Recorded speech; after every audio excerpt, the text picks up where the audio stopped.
بسم اللہ نحمده ونصلي ونسلم على سيدنا ومولانا محمد ورسوله النبي الأمين المكين الحنين الكريم الرؤوف الرحيم أما بعد فأعوذ بالله من الشيطان الرجيم بسم الله الرحمن الرحيم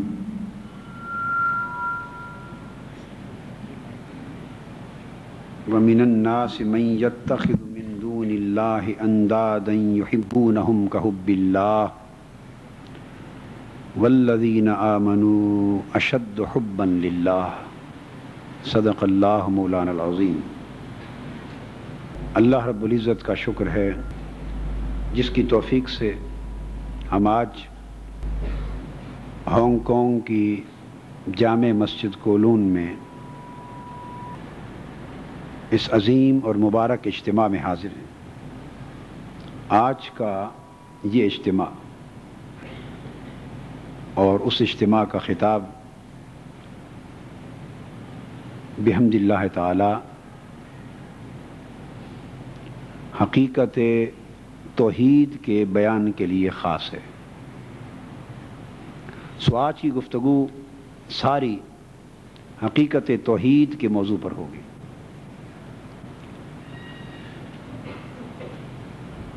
قرآن مجید کی سورہ بقرہ سے میں نے آیت نمبر 165 کے چند مبارک الفاظ تلاوت کیے ہیں،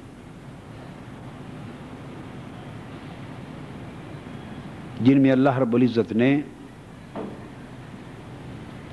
کفار و مشرکین مکہ کا ذکر کرتے ہوئے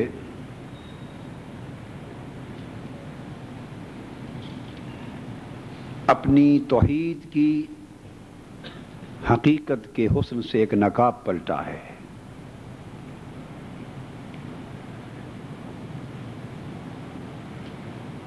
اس موضوع پر گفتگو کرنے کا بنیادی مقصد یہ ہے کہ جب سے بدقسمتی سے امت مسلمہ میں دین کے باب میں اختلاف اور افتراق کا دور شروع ہوا ہے، تب سے اسلامی تعلیمات کا کوئی ایک موضوع بھی ایسا نہیں رہا جس پر مسلمان جھگڑے نہ ہوں اور ان کا مناظرہ اور مجادلہ نہ ہوتا ہو۔ گویا ہم نے پورے دین کو اپنی نادانی کے باعث پہ چھیڑنا مجھے اختلاف و افتراق کا موضوع بنا لیا ہے، اور قرآن مجید کے اس حکم کی صریح خلاف ورزی کے مرتکب ہو رہے ہیں جس میں اللہ رب العزت نے دین کو ٹکڑے ٹکڑے کرنے سے منع فرمایا تھا۔ اللہ پاک کا دو ٹوک امر تھا اور امر ہے ایمان والوں کے لیے کہ لا تکونوا کالذین تفرقوا، لوگوں ان پہلی قوموں کی طرح نہ ہو جانا، مسلمانوں ان سابقہ امتوں کی طرح نہ ہو جانا جنہوں نے اپنے دین کے ٹکڑے ٹکڑے کر دیے تھے۔ وَكَانُوا شِيَعًا، دین کے ٹکڑے کر دیے تھے اور خود ایک ایک ٹکڑا لے کر الگ الگ گروہوں میں بٹ گئے تھے۔ سو پہلی امتوں نے اپنے انبیاء علیہ السلام کی تعلیمات کے ساتھ جو ظلم کیا اور دین اسلام پر جو زیادتی کی، اس کی دو شکلیں تھیں، یعنی بہت ساری صورتوں میں سے اس وقت میں دو شکلیں بیان کر رہا ہوں۔ جو انٹر لنکڈ ہیں، ایک دوسرے کے ساتھ کلوزلی ریلیٹڈ ہیں، ریسیپروکلی ریلیٹڈ ہیں، لازم و ملزوم ہیں. اور وہ کیا کہ انہوں نے اپنے دین کے اور اپنے دین کی تعلیمات کے الگ الگ ٹکڑے کر دیے، مختلف جز کر دیے دین کی تعلیمات کے، اور جیسا جز اور جیسا ٹکڑا کسی کو پسند آیا وہ اسے لے کر ایک الگ گروہ بن گیا،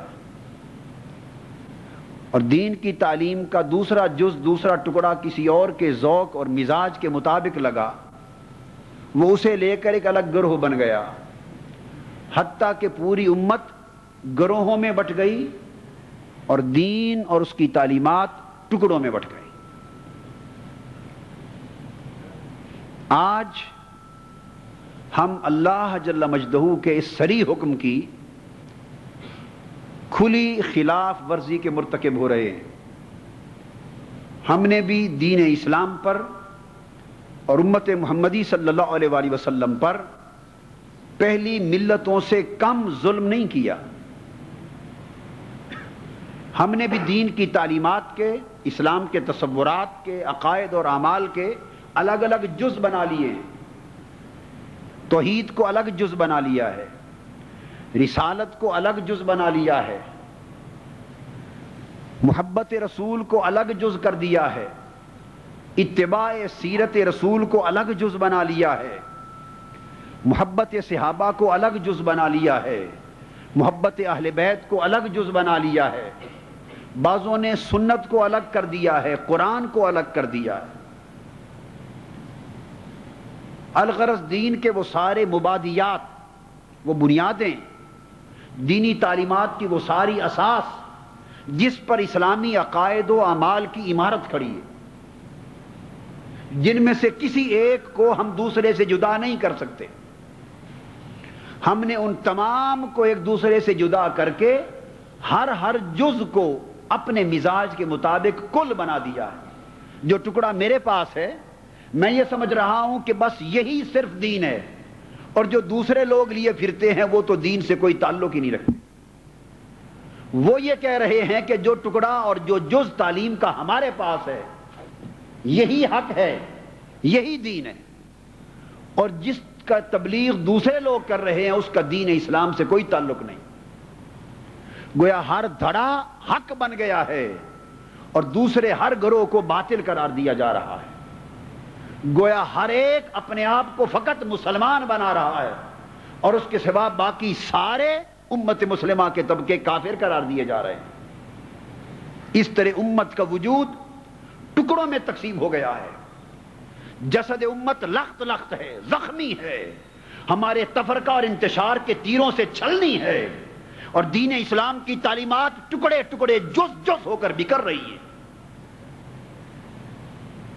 نتیجہ یہ ہے کہ وہ امت جسے عالم کفر کے مقابلے میں اپنا دفاع کرنا تھا، جسے قرآن و سنت کا نمائندہ بن کر اور تعلیمات محمدی کا علم بردار بن کر شرق سے غرب تک پوری دنیا کے سامنے اسلام کا جھنڈا سر بلند کرنا تھا، آج وہ امت کفر کے مقابلے میں اپنا دفاع کرنے کی بجائے اپنے تیروں اور توپوں کا رخ ایک دوسرے کی طرف کر کے کھڑی ہے. وہ اسے کافر قرار دے رہا ہے، وہ اس کو کافر قرار دے رہا ہے. ایک ایسا ہنگامہ بے شر بپا ہے کہ سمجھ نہیں آ رہا کہ مسلمان کون ہے. نفرتوں اور قدورتوں کا دور دورہ ہے، اور نوجوان نسل تفرقہ اور انتشار کے اس ماحول میں دین سے بیزار ہوتی جا رہی ہے. محبت کا پیغام کم ملتا ہے، نفرت کا، کدورت کا پیغام زیادہ ملتا ہے. لوگ آقا علیہ السلام کی امت کے لوگوں کو ملانے پر کوشش کم ہے، پھوڑنے کی کوشش زیادہ ہے. حضور صلی اللہ علیہ وآلہ وسلم انسانیت کو جوڑنے کے لیے آئے تھے، ہم حضور کی امت کو پھوڑ رہے ہیں. ہمارے اسلاف زندگی پوری غیر مسلموں کافروں کو دائرہ اسلام میں داخل کرنے پر صرف کرتے تھے، ہم پوری زندگی مسلمانوں کو دائرہ اسلام سے خارج کرنے پر صرف کر رہے ہیں.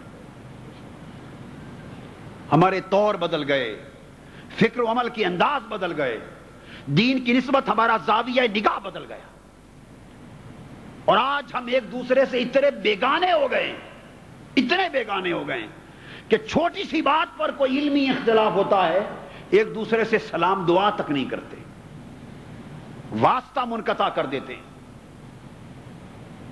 افسوس ہم کس طرف جا رہے ہیں، امت پر ایسا ظلم ہم کیوں کر رہے ہیں، اور اس کا انجام کیا ہوگا؟ قیامت کے دن اللہ کے حضور ہم کس طرح پیش ہوں گے، اور تاجدار کائنات کی بارگاہ میں ہم کون سا چہرہ لے کر حاضر ہوں گے؟ ضرورت اس امر کی ہے کہ ہم دین کو اجزاء کی طور پہ پیش کرنے کی بجائے ایک کل کے طور پر، ایک ٹوٹیلٹی کے طور پہ پیش کریں، ایز اے ٹوٹیلٹی پیش کریں، اس کا کمپریہنسو ایسپیکٹ پیش کریں، آل امبریسنگ تصور دین کا پیش کریں، ہمہ جہت تصور پیش کریں، ایک ایسا آئینہ پیش کریں دین اسلام کا کہ جو اس کی شکل دیکھے اسے توحید کا حسن بھی اسی آئینے میں نظر آئے، اور اسے جلوہ رسالت بھی اسی آئینے میں نظر آئے، اسے تکریم و احترام اور حب صحابہ کا نشہ بھی اسی آئینہ اسلام سے ملے، اور اسے محبت و تکریم اہل بیت کا ذوق بھی اسی آئینہ اسلام سے ملے۔ اسلام کا ہمگیر تصور پیش کرنے کی ضرورت ہے۔ آج ہم حسن توحید کی بات کریں گے، اس یار کے جلوے کی بات کریں گے جس کے جلوے حسن نے ساری کائنات کے اندھیروں کو منور کر رکھا ہے، اس محبوب حقیقی کے حسن و جمال کی بات کریں گے کہ وہ جس کا حسن و جمال دریاؤں کے بہاؤ میں بھی نظر آتا ہے اور چشموں کے ابال میں بھی نظر آتا ہے، لہلہاتے کھیتوں میں بھی جس کا حسن نظر آتا ہے، سمندروں کی طغیانیاں بھی جس کے حسن کے نغمے الاپ رہی ہیں، پہاڑوں کی بلندیاں بھی جس کے جمال کی بات کر رہی ہے، آسمانوں کی بلندیاں بھی جس کے حسن کی بات کر رہی ہے، ماں کی مامتا بھی جس کے حسن کی بات کر رہی ہے، اور باپ کی شفقت بھی جس کے حسن کے نغمے الاپ رہا ہے۔ آج رب ذوالجلال کے حسن توحید کی بات ہوگی، کل رب کے محبوب کے حسن رسالت کی بات ہوگی صلی اللہ علیہ وآلہ وسلم، اور پرسوں اللہ اور اللہ کے رسول کے دیے ہوئے اسلام کے حسن کی بات ہوگی۔ گویا اس مرتبہ 3 خطابات کے جو موضوعات ہیں وہ 3 حسن ہیں، 3 حسن ہیں، یاد رکھ لیں، حسن توحید یعنی حسن الوہیت، پھر حسن رسالت، اور پھر حسن اسلام، اور ہیں یہ ایک ہی حسن کی مختلف کرنیں، جدا نہیں ہیں۔ قرآن مجید کی جو آیہ کریمہ میں نے تلاوت کی، اس میں اللہ رب العزت نے کفار و مشرکین مکہ کے حوالے سے ایک بات فرمائی۔ وہ جب حج کرتے اپنے آباء و اجداد کے تذکرے کرتے، بتوں سے محبت کے تذکرے کرتے، بتوں سے پیار کرتے، ان کے لیے قربانیاں دیتے، اللہ تبارک و تعالی نے فرمایا وَمِنَ النَّاسِ، کہ لوگوں میں سے کچھ ایسے بھی ہیں مَن يَتَّخِذُ مِن دُونِ اللَّهِ أَندَادًا يُحِبُّونَهُمْ كَحُبِّ اللَّهِ، جنہوں نے اللہ کے سوا ان بتوں کو اپنا معبود بنا لیا ہے، اللہ کو چھوڑ دیا ہے، اور لات کو، منات کو، عزا کو، حبل کو، ان بتوں کو اپنا معبود بنا لیا ہے، ان کی پرستش شروع کر دی ہے، اور یحبونہم کحب اللہ، اور ان بتوں سے ایسی محبت کرنے لگ گئے ہیں، ان بتوں سے جیسی محبت اللہ سے کرنی چاہیے تھی۔ یہ تو ان بتوں کی بات تھی، محبت اور پرستش کے لیے بہت سے بت ہم نے بھی اپنے دلوں میں سجا رکھے، مال و دولت کا بت بھی سجا رکھا ہے، ہم مال و دولت کے بت کی پوجا کرتے ہیں اور اس سے اتنی محبت کرتے ہیں جو اللہ سے کرنی چاہیے تھی۔ ہم نے دنیا کی ہرس اور ہوس کا بت بھی سجا رکھا ہے دلوں میں، ہم نے جاہ و منصب اور عزت و آبرو کے بت بھی سجا رکھے، ہم نے نفسانی خواہشات و شہوات کے بت بھی سجا رکھے۔ ایک دل کو ہم نے ہزارہ بتوں کا مرکز بنا رکھا ہے، بت خانہ بنا رکھا ہے۔ اگر آپ اپنے نہا خانہ دل میں جھانک کے دیکھیں تو آپ کو بہت سے بت پڑے ہوئے دل کے بت خانے میں نظر آئیں گے. یہ دل وحدت کدا نہیں رہا، بت خانہ بن گیا ہے. ہزار خواہشوں میں سے ایک ایک خواہش ایک بت بن گئی. شہوات نفسانی بت بن گئے، دنیا بت بن گئی، مادہ پرستی بت بن گئی، نفس پرستی بت بن گئی، جاہ پرستی بت بن گئی. اور پھر ہم ان بتوں سے اتنی محبت کر رہے ہیں کہ اس محبت نے معاذ اللہ ہمارے دلوں سے اللہ کی یاد مٹا دی. ہم اللہ کی محبت سے دور ہو گئے اور بتوں کی محبت میں گرفتار ہو گئے. اب اللہ رب العزت نے فرمایا والذین آمنوا اشد حبا للہ. یہ تو ہے کافروں کا حال.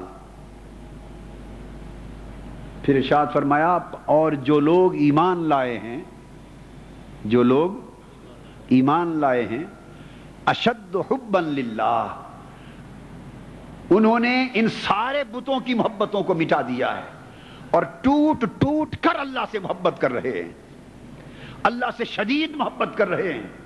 اللہ کی محبت دنیا کی ساری محبتوں سے بڑھ گئی ہے.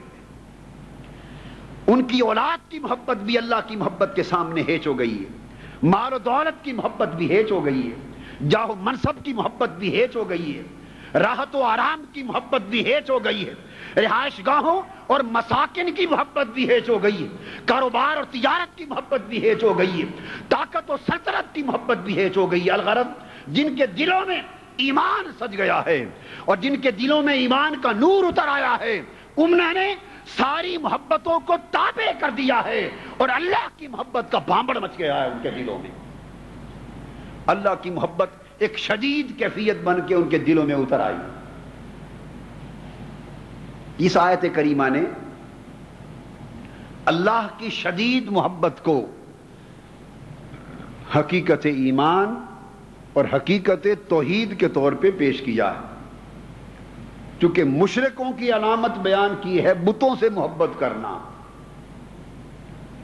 بت خواہ اس دور کے ہوں جن کی پوجا مشرک اور کافر کرتے تھے، خواہ آج کے اس دور کے ہوں جن کی پوجا ہم خواہشوں کے بتوں کی پوجا کر رہے ہیں.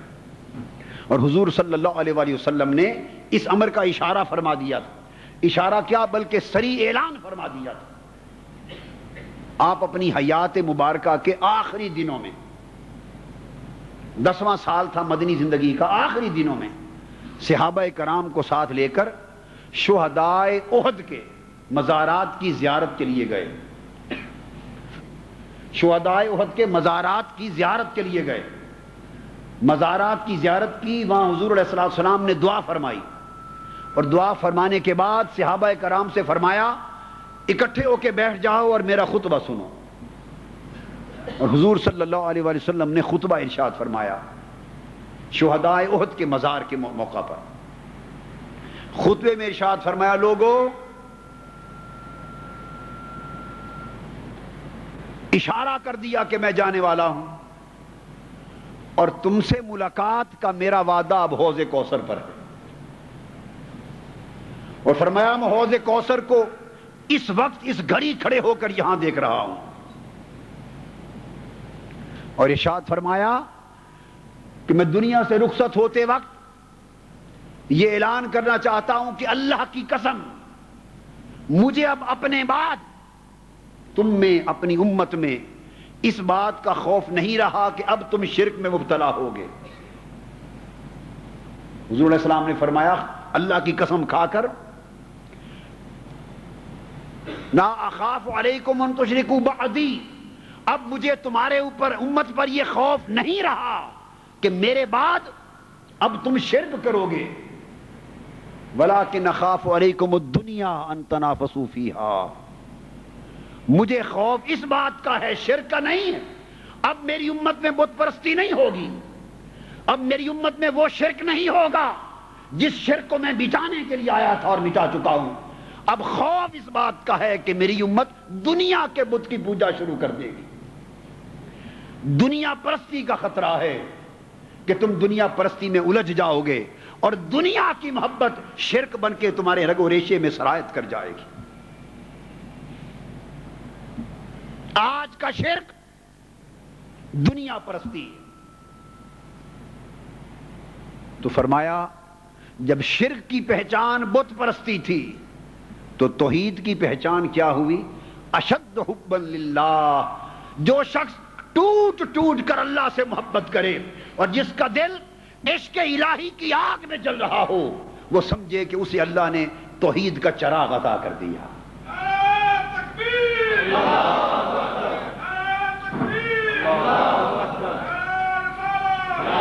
عشق الہی کی آگ کا جلنا، عشق الہی کے نور کا چمک اٹھنا اور محبت الہی کی روشنی کا دل میں پھوٹ پڑنا، یہ حقیقت توحید ہے۔ جب عشق و محبت الہی کا نور دل میں آ جاتا ہے، سارے اندھیرے روشنی میں بدل جاتے ہیں، ساری محبتیں ہیج ہو جاتی ہیں۔ پھر انسان اولاد سے محبت بھی اللہ کی محبت کے تابع ہو کے کرتا ہے، بیوی سے محبت بھی اللہ کی محبت کے تابع ہو کے کرتا ہے، مال و دولت دنیا سے محبت بھی اللہ کی محبت کے تابع ہو کے کرتا ہے، کاروبار اور تجارت کی چاہت بھی اللہ کی محبت کے تابع ہو کے کرتا ہے۔ الغرض وہ جدھر قدم اٹھاتا ہے اس کا ایک ایک قدم اللہ کی محبت کے تابع ہو کے اٹھتا ہے۔ جدھر اللہ کی محبت چاہتی ہے ادھر رخ کرتا ہے، جدھر اللہ کی محبت اسے روک لیتی ہے ادھر سے پیٹھ پھیر لیتا ہے۔ تو توحید کی حقیقت بندے کو دو چیزوں کا حاصل ہو جانا ہے، یاد رکھیے۔ کتنی چیزوں کا؟ بولیے۔ اگر ایمان میں بندے کو دو شانیں نصیب ہو جائیں اور دو حقیقتیں نصیب ہو جائیں تو سمجھیں اس نے توحید کا جوہر پا لیا اور اس کا عقیدہ توحید درست ہو گیا، بلکہ اسے توحید کا نور مل گیا۔ کون سی دو چیزیں؟ ایک عشق و محبت الہی نصیب ہو جائے اور ایک خوف و خشیت الہی نصیب ہو جائے۔ ایک اللہ کی محبت کا چراغ اس کے سینے میں جل پڑے، ایک اللہ کے خوف اور اللہ کی خشیت کا چراغ اس کے سینے میں جل پڑے۔ جس شخص کو زندگی میں اللہ کی محبت اور اللہ کی خشیت، خوف، عشق الہی اور خوف الہی کی یہ دو کیفیتیں نصیب ہو گئیں، اس کو توحید نصیب ہو گئی۔ یاد رکھیں، یہ نچوڑ بیان کر دیا میں نے۔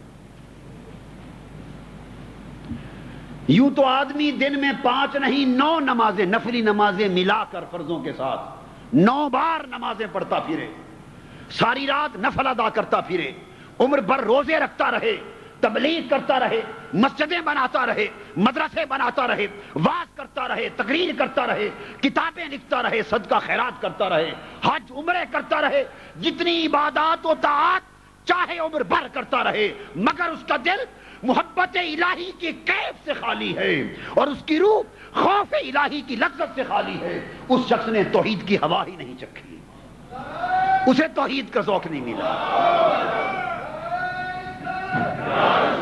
دوستو سجدے توحید کی آشنائی تب دیتے ہیں کہ پیشانی سجدے میں ہو، نگاہ عشق الہی کے آنسو برسا رہی ہو، چہرہ کعبے کی طرف ہو، دل رب کعبہ کی طرف ہو، حالت نماز میں جسم رخ کعبہ کی طرف کھڑا ہو اور روح رخ یار کی طرف دائم ہو۔ جب ساری محبتیں پشت کے پیچھے ہو جائیں اور ہر طرف صرف اللہ کی محبت کا چراغ جل جائے اور سارے خوف بندہ مٹا دے، ایک اللہ کا خوف طاری ہو جائے، اس شخص کو توحید کی حقیقت نصیب ہو گئی ہے۔ توحید وعظوں کا نام نہیں ہے، تقریروں کا نام نہیں، جھگڑوں کا نام نہیں۔ ہم نے توحید کو جھگڑا بنا ڈالا ہے، توحید کے نام پر امت میں جھگڑے ہو رہے ہیں۔ توحید میرے نزدیک سن لیں، قال نہیں تھا، توحید سراسر حال تھی۔ توحید قال نہیں تھا، توحید حال تھی۔ توحید خالی کہنے کی بات نہ تھی، دل سے کرنے کی بات تھی۔ توحید فقط ایک بیان نہ تھا بلکہ زندگی کا پورا سامان تھا۔ جس شخص کو لذت توحید نصیب ہو جاتی ہے اسے سارے نشے بھول جاتے ہیں۔ دو عالم سے کرتی ہے بیگانہ دل کو، عجب چیز ہے لذت آشنائی۔ حتیٰ کہ توحید کے پھر درجے ہیں۔ جب انسان توحید میں درجات بلند حاصل کرتا چلا جاتا ہے تو پھر توحید اسے اس مقام پہ لاتی ہے کہ پہلے دنیا کی طلب اس کا مقصود نہیں رہتی، پھر توحید اسے اس مقام پہ لے جاتی ہے کہ جنت اور آخرت کی طلب بھی اس کا مقصود نہیں رہتی۔ جسے حقیقت توحید نصیب ہو جائے وہ طالب دنیا نہیں رہتا، وہ طالب دنیا نہیں رہتا، اور جسے توحید کا حال اور نشہ نصیب ہو جائے وہ طالب دنیا تو درکنار، طالب جنت اور طالب آخرت بھی نہیں رہتا۔ اس کی زندگی کا مقصود، اس کے سجدوں کا مقصود، اس کی طاعت و عبادت کا مقصود نہ دنیا رہتی ہے نہ جنت رہتی ہے، پھر اس کا مقصود کون بن جاتا ہے؟ وہ دنیا اور آخرت کی ساری نعمتیں اپنا مقصود نہیں سمجھتا، مقصود صرف مولا کا مکھڑا بن جاتا ہے، دیدار یار مقصود بن جاتا ہے، اللہ کی رضا، اللہ کا قرب، اللہ کا ایک جلوہ، اس کی قربت، اس کا فضل، اللہ کے سوا دنیا کی کوئی شے اور آخرت کی کوئی شے اس کا مطلوب و مقصود نہیں رہتی۔ اس آیت کریمہ کی تفسیر میں جو بات میں نے عرض کی، اسی کی شرح کرتے ہوئے قاضی ثناء اللہ پانی پتی رحمۃ اللہ علیہ نے تفسیر مظہری میں ایک حدیث بیان کی، حضور صلی اللہ علیہ وسلم کا فرمان بیان کیا ہے، مسند ابو یعلا کی روایت، بعض اور حدیث کی کتب میں بھی ہے۔ حدیث اس آیت کریمہ کی شرح میں کہ ادھر کافروں اور مشرکین کو محبت کا بیان کیا اور جواب میں مومنوں کی محبت کا بیان کیا۔ حضور علیہ الصلوۃ والسلام نے فرمایا کہ قیامت کے دن اسی طرح دو محبتوں کا مقابلہ ہوگا۔ بولیے کتنی؟ دو محبتوں کا مقابلہ ہوگا قیامت کا دن ہوگا۔ حدیث پاک میں ہے، حضور علیہ الصلوۃ والسلام نے فرمایا کہ اللہ رب العزت کافروں اور مشرکوں کو آواز دیں گے۔ کنہیں؟ بولیے، کافروں اور مشرکوں کو آواز دیں گے اور فرمائیں گے مشرکو یہ تمہارے بت ہیں، انہیں بت دکھائے جائیں گے جن کی بتوں کی وہ پوجا کرتے تھے، اور اللہ پاک ان سے فرمائیں گے کہ تم ان بتوں کی پوجا کرتے تھے؟ وہ کہیں گے جی ہاں اللہ کرتے تھے۔ تم ان بتوں سے محبت بھی کرتے تھے؟ وہ کہیں گے ہاں اللہ پاک کرتے تھے۔ فرمایا سنو اور دیکھو، یہ تمہارے معبود اور محبوب یہ بت، میں ان کو دوزخ میں پھینک رہا ہوں، اگر تم ان کی محبت میں سچے تھے تو تم بھی اپنے ان محبوبوں کے ساتھ دوزخ میں چھلانگ لگا دو، دوزخ میں چلے جاؤ، جہاں تمہارے محبوب جا رہے ہیں تم بھی ساتھ دوزخ میں جاؤ۔ حدیث پاک میں آتا ہے کہ کافر اور مشرک انکار کر دیں گے اور کہیں گے مولا ان بتوں کو ہی جلنے دے، یہی ٹھیک ہے دوزخ میں جلنے کے لیے، ہم کو معاف کر دے۔ یعنی وہ اپنی محبت میں جھوٹے ثابت ہوں گے۔ اگر ان بتوں سے محبت میں بھی سچے ہوتے تو جہاں وہ بت جا رہے تھے وہ محبت کرنے والے بھی ساتھ جاتے۔ جب ان کی محبتوں کا جھوٹا ہونا ثابت ہو جائے گا، اس کے بعد اللہ رب العزت مومنوں کو اور اپنے عاشقوں کو، اپنی محبت کرنے والے مومنوں کو آواز دیں گے۔ اللہ پاک فرمائیں گے این احبائی، اب مجھ سے محبت کرنے والے کہاں ہیں؟ اللہ اکبر۔ وہ لوگ جنہیں میرا عشق تھا اور جو میری محبت میں مصروف تھے اور شدید تھے، وہ میرے محب اور میرے عاشق کہاں ہیں؟ تو اولیاء کھڑے ہو جائیں گے، عشاق کھڑے ہو جائیں گے، اللہ کے محب کھڑے ہو جائیں گے، والذین آمنوا اشد حبا للہ کے پیکر کھڑے ہو جائیں گے۔ اللہ پاک ان سے فرمائیں گے کیا تم میری محبت میں سچے ہو؟ وہ کہیں گے مولا اپنے حساب سے تو تیری محبت میں سچے ہی تھے۔ تو اللہ پاک فرمائے گا اگر تم میری محبت میں سچے ہو تو میرا حکم ہے، کیا؟ میرا حکم اور میری خوشی اس میں ہے، یہ دوزخ جل رہی ہے، دوزخ۔ میرا حکم ہے اگر میری محبت میں سچے ہو اس دوزخ میں چھلانگ لگا دو، اس دوزخ میں چھلانگ لگا دو۔ حدیث پاک کے الفاظ ہیں وَيَقْتَحِمُونَ فِيهَا، وہ کفار و مشرکین، بتوں کی محبت کا دم بھرنے والے، وہ بتوں کی محبت میں جھوٹے نکلے۔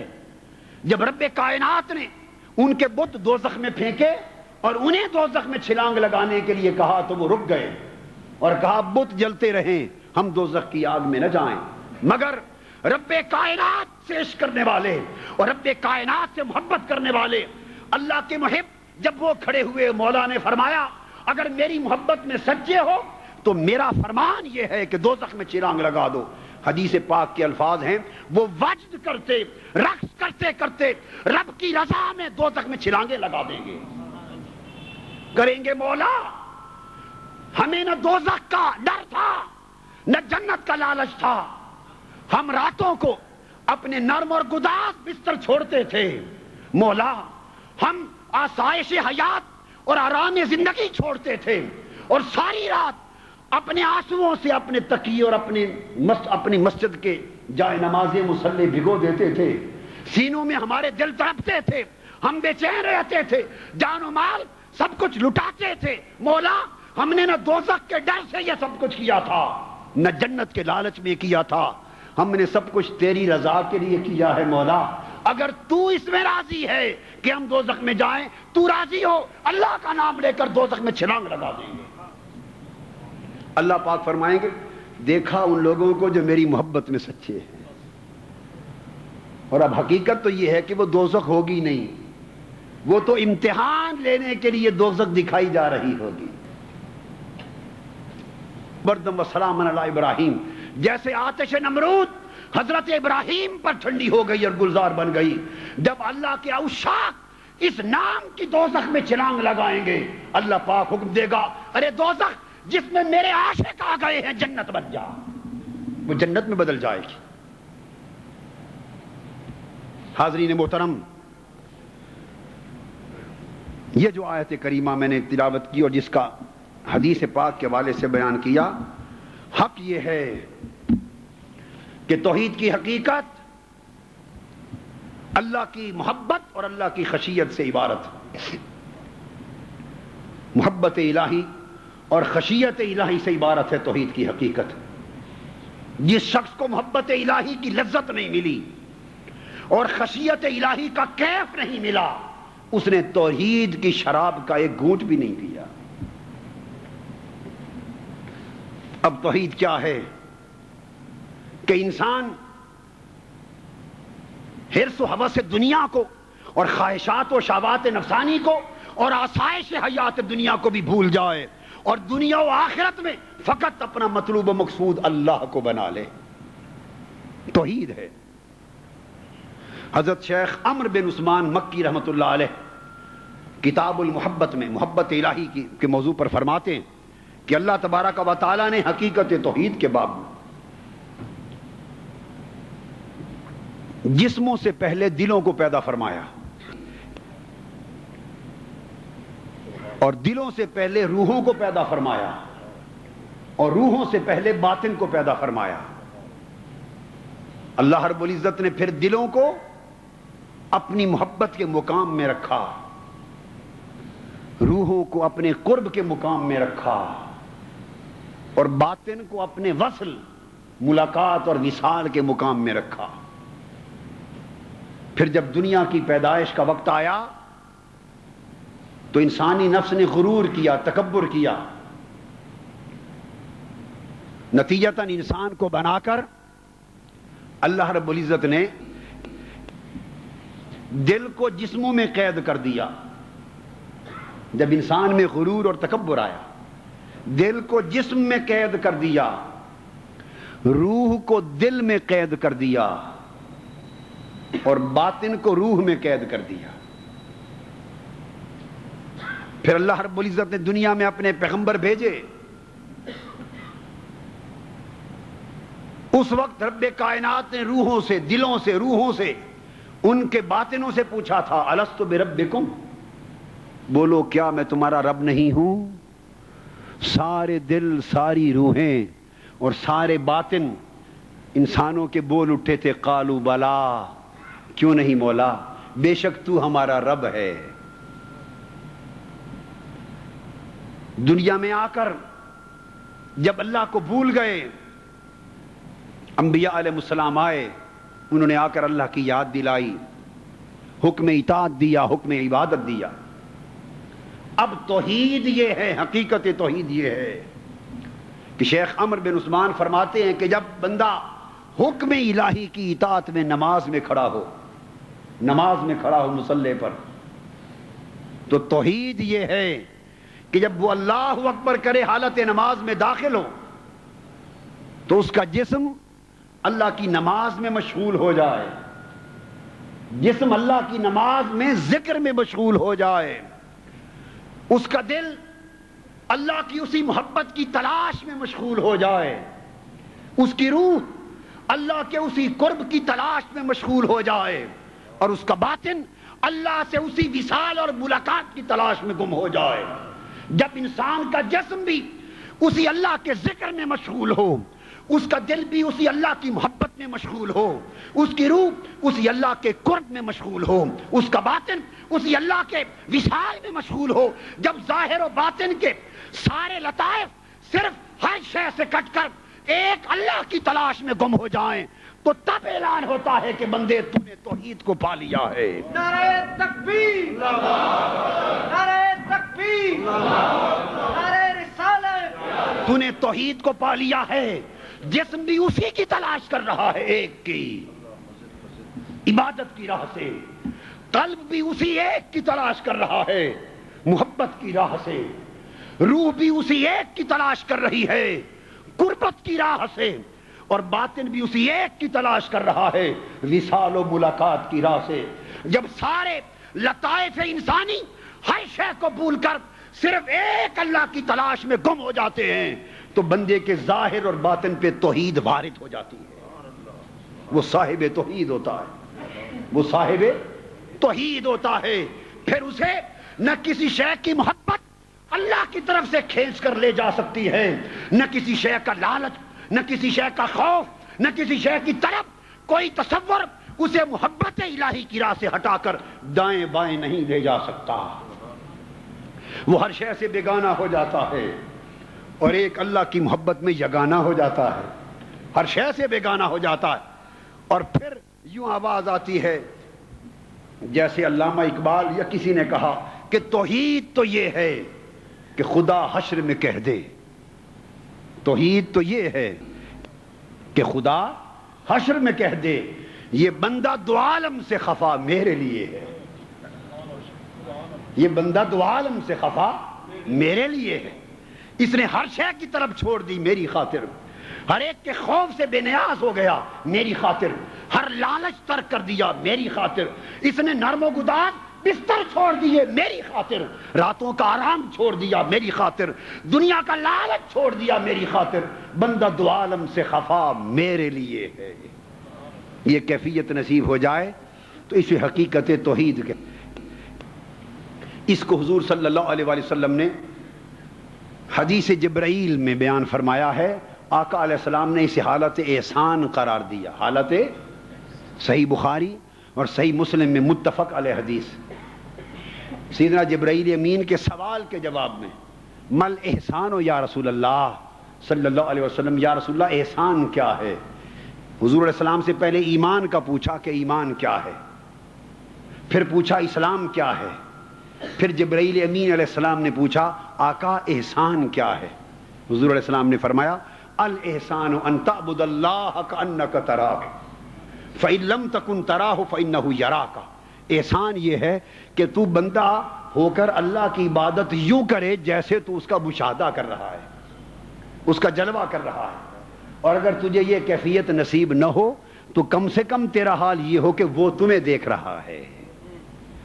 جب تک تعلق باللہ میں یہ یکسوئی نصیب نہیں ہوتی، یاد کر لو، تعلق باللہ میں ہم نماز پہ کھڑے ہیں، ذہن مارکٹ میں ہے، جس مصلے پر ہے دل کلب میں ہے، وجود مسجد میں ہے، دل کوچہ و بازار میں ہے، سر سجدے میں ہے، دھیان کسی زلف یار میں ہے، ہمارا ظاہر ادھر ہوتا ہے باطن ادھر ہوتا ہے، زبان ادھر کلام کر رہی ہے دل کسی اور جگہ بہر کلام ہے، تو گویا جب ہم بٹ گئے، اسی بٹ جانے کو شرک کہا گیا. یہ بٹ جانا شرک ہے، اور توحید ہے ایک کو مانتے ہوئے ایک ہو جانا، کہ جہاں تمہارا جسم کھڑا ہے روح بھی ادھر ہو جائے، جس طرف تمہارا چہرہ ہے دل بھی ادھر ہو جائے. ظاہر و باطن کے سارے لطائف جب اللہ کے تعلق میں یکسو ہو جاتے ہیں اور ساری ارد گرد کی طرف طبیعتوں کا افتراق اور انتشار ختم ہو جاتا ہے اور طبیعت اللہ کی یاد میں یکسو ہو جاتی ہے، اس یکسوئی سے حقیقت توحید نصیب ہوتی ہے. اس کو قرآن مجید میں فرمایا گیا وَاذْكُرِ اسْمَ رَبِّكَ وَتَبَتَّلْ إِلَيْهِ تَبْتِيلًا. اے بندے اللہ کا نام جپ، اللہ کا نام جپ، اللہ کے نام کا کثرت سے ذکر کر، اللہ اللہ کیا کر، اس حال میں وَتَبَتَّلْ إِلَيْهِ تَبْتِيلًا کہ ہر شے سے کٹ کر تیرا دل اسی کے ساتھ ہو جائے. وَاذْكُرْ رَبَّكَ إِذَا نَسِيتَ، اور رب کو ایسے یاد کر جب تو بھول جائے. رب کو یاد کر جب تو بھول جائے. کس کو بھول جائے؟ اگر رب کو بھولا پھر رب کو یاد کیا تو یہ تو بڑے کمال کی بات نہیں ہے. وَاذْكُرْ رَبَّكَ، اپنے رب کو یاد کر، اذا نسیت جب تو بھول جائے. کسے؟ رب کے سوا. جب سب کچھ بھول جائے اور صرف مولا ہی مولا یاد رہ جائے، اس یاد الہی کو توحید کا نام دیا جاتا ہے.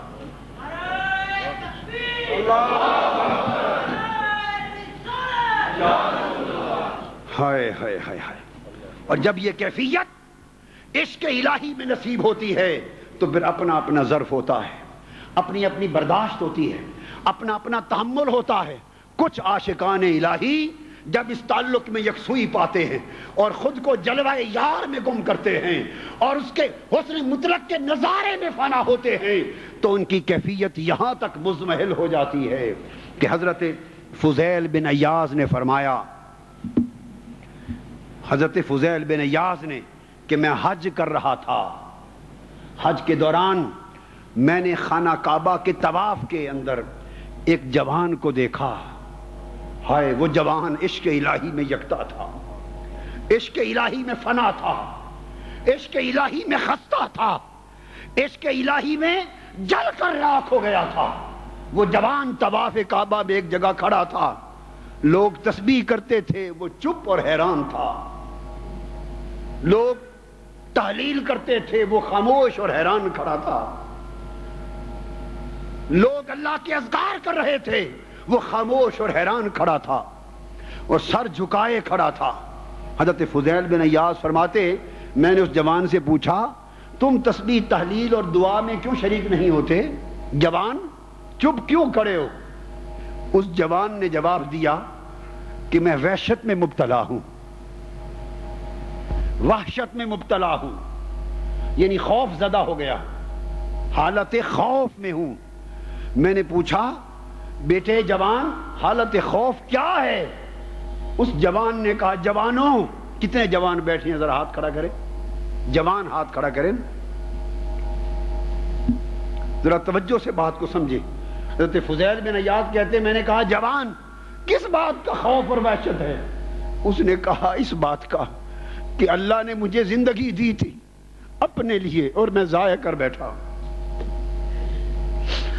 اللہ نے مجھے وقت دیا تھا کہ میں اس کو منا لوں، میں اللہ کو منا لوں، اللہ کو پالوں، اس کی قربت پالوں، اس کے حسن کا جلوہ کر لوں، اس کے تعلق میں فنا ہو جاؤں.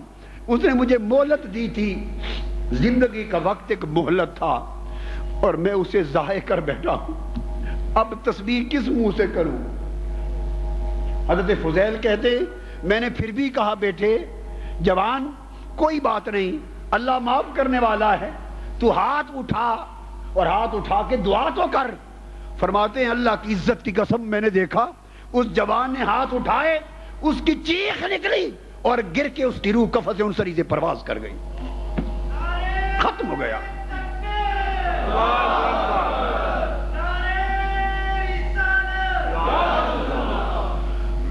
ہائے ہائے ہائے ہائے. یہ کیفیت ہے، درجے ہیں عشق الہی کے، پھر اس کے ضبط ہیں. کسی کا تحمل کم ہے وہ برداشت نہیں کر سکتا، کسی کا تحمل زیادہ ہے وہ ضبط کر رہا ہے، مگر حقیقت توحید کی ایک ہے۔ سیدنا عیسیٰ علیہ السلام کا گزر ایک باغ کے قریب سے ہوا، حضرت عیسیٰ علیہ السلام کا۔ آپ نے دیکھا کہ ایک جوان باغ کو پانی دے رہا تھا، ایک جوان۔ میں نے جوانوں کی خاص طور پہ مخاطب کیا ہے، اس لیے کہ جوانوں، وقت یہی ہے اسے پا لینے کا، اور وقت یہی ہے اسے منا لینے کا، اور وقت یہی ہے زندگی کو بنا لینے کا۔ یہ وقت ضائع نہ کر بیٹھنا۔ اس دنیا کا کوئی بھروسہ نہیں ہے، اور یہ دنیا محبت کے قابل شے نہیں ہے، محبت کے قابل شے نہیں ہے۔ جو محبت کے لائق ہے ہم اسے بھولے ہوئے ہیں، اور جو چیزیں محبت کے لائق نہیں ہم ان میں فنا ہیں۔ جوانوں، جوانی تو محبت کرتی ہی ہے، جوانی محبت کے بغیر نہیں رہ سکتی۔ جوانی کو کوئی نہ کوئی محبت کرنا ہے، اس کے بغیر جوانی کی زندگی نہیں۔ تو جب محبت کرنی ہی ہے تو کیوں نہ اسی سے محبت کی جائے جس کی محبت لازوال ہے، اور جس کی محبت کرنے والے کو بھی لازوال بنا دیتی۔ اس دنیا میں کتنے بڑے بڑے دنیا دار آئے، آپ پاکستان سے، ہندوستان سے متعلق ہیں، کتنے بڑے بڑے بادشاہ آئے، کتنے دنیا دار آئے، مگر کوئی کسی کا نام جانتا ہے؟ کسی کی قبر بھی آج کسی کو معلوم ہے؟ مگر پاکستان والوں، 900 برس گزر گئے، داتا گنج بخش کا نام ہر کوئی جانتا ہے۔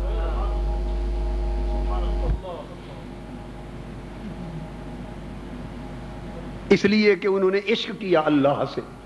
بابا فرید کو ہر کوئی جانتا ہے، حضرت خواجہ اجمیر کو ہر کوئی جانتا ہے، سیدنا غوث العظم شہنشاہ بغداد کو ہر کوئی جانتا ہے۔ وہ اس محبت لازوال کے حامل بنے کہ جس کی محبت نے انہیں بھی لازوال کر دیا۔ حضرت عیسیٰ علیہ السلام گزرے، ایک جوان باغ میں باغ کو پانی دے رہا تھا، ہائے ہائے ہائے، باغ کو پانی دے رہا تھا۔ میں آپ سے بھی کسی کھیتی کو پانی دینے کی بات کر رہا ہوں۔ یہ دل بھی ایک کھیتی ہے، ہماری دل ایک کھیتی ہے جو اجڑ گئی ہے، اجڑ گئی ہے یہ کھیتی۔ دنیا کی محبت ایک آگ ہے، ایک خزاں ہے، اس نے دل کی کھیتی کو جلا کے راکھ کر دیا۔ آؤ اس دل کی کھیتی کو ہم بھی پانی دے لیں، اور وہ پانی عشق الہی کا پانی۔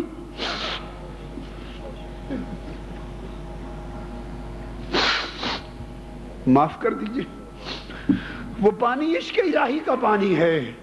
جس کھیتی کو وہ پانی مل گیا، اس میں پھل پھول فصلیں اگائیں، پھر قیامت تک وہ اجڑنے والی نہیں ہے۔ وہ جوان بھی اس کھیتی کو پانی دے رہا تھا۔ عیسیٰ علیہ السلام پاس سے گزرے، اس نے پہچانا، اور پہچان کے کہا حضرت عیسیٰ علیہ السلام کو، حضرت عیسیٰ میری یہ گزارش سنتے جائیں۔ آپ رک گئے، پوچھا بیٹا کیا گزارش ہے؟ اس جوان نے کہا حضور اللہ کی بارگاہ میں دعا کر دیں کہ اللہ پاک مجھے اپنے عشق کا ایک ذرہ عطا کر دے، اپنے عشق کا ایک ذرہ عطا کر دے۔ عیسیٰ علیہ السلام نے فرمایا بیٹے ذرہ اللہ کے عشق کا تو بہت بڑا ہے، اللہ کے عشق کا ایک ذرہ تو بہت زیادہ ہے، یہ تو برداشت نہیں ہوگا۔ اس جوان نے عرض کیا حضور اگر زیادہ ہے تو آدھا ذرہ ہی لے کر دے دے، عشق الہی کا آدھا ذرہ لے کر دے دے۔ سیدنا عیسیٰ علیہ السلام رک گئے، اللہ کے حضور ہاتھ اٹھا دیے، دعا کی، عرض کیا مولا اس جوان کو اپنے عشق کا آدھا ذرہ عطا کر دے، اپنے عشق کا آدھا ذرہ عطا کر دے۔ آپ چلے گئے، پیغمبر کی دعا تھی، وہ شرف قبولیت پا گئی، قبول ہو گئی، آپ چلے گئے۔ کافی مدت بیت گئی، آپ کا گزر پھر اسی گاؤں اور اسی باغ کے قریب سے ہوا۔ آپ کو وہ جوان یاد آ گیا، آپ نے سوچا کہ میں نے دعا کی تھی اس جوان کے لیے، جا کے اس کا حال تو دیکھوں۔ وہاں گئے اور پوچھا وہ جوان کہاں ہے؟ لوگوں نے کہا وہ تو آپ کی دعا کے بعد دیوانہ ہو گیا تھا، اور دیوانہ ہو کر جنگلوں کو چلا گیا تھا، پلٹ کر آیا ہی نہیں شہر میں۔ آپ اس کو تلاش کرتے کرتے جنگل میں جا پہنچے، جا کے دیکھا تو ایک پہاڑ ہے، چٹان، اس چٹان پر وہ جوان کھڑا ہے اور چہرہ اس کا آسمان کی طرف ہے، بس اوپر تک رہا ہے اور مست الست دنیا سے بے خبر بے ہوش کھڑا۔ عیسیٰ علیہ السلام اس کے پاس گئے، اسے جا کے بلایا، سلام کہا، بلایا، اس نے نہ سلام سنا نہ آواز سنی، بلایا اس نے کوئی جواب نہ دیا، اسی طرح مست کھڑا رہا۔ پھر عیسیٰ علیہ السلام نے اس کو کہا، جوان میں عیسیٰ ہوں، میں عیسیٰ ہوں جس نے تیرے لیے دعا کی تھی۔ وہ پھر بھی خاموش کھڑا رہا، اس کو کوئی ہوش نہ تھا کون ہے۔ عیسیٰ علیہ السلام متحیر ہوئے، حیران ہوئے۔ اللہ رب العزت نے وحی کی، فرمایا میرے عیسیٰ مجھے اپنی عزت کی قسم،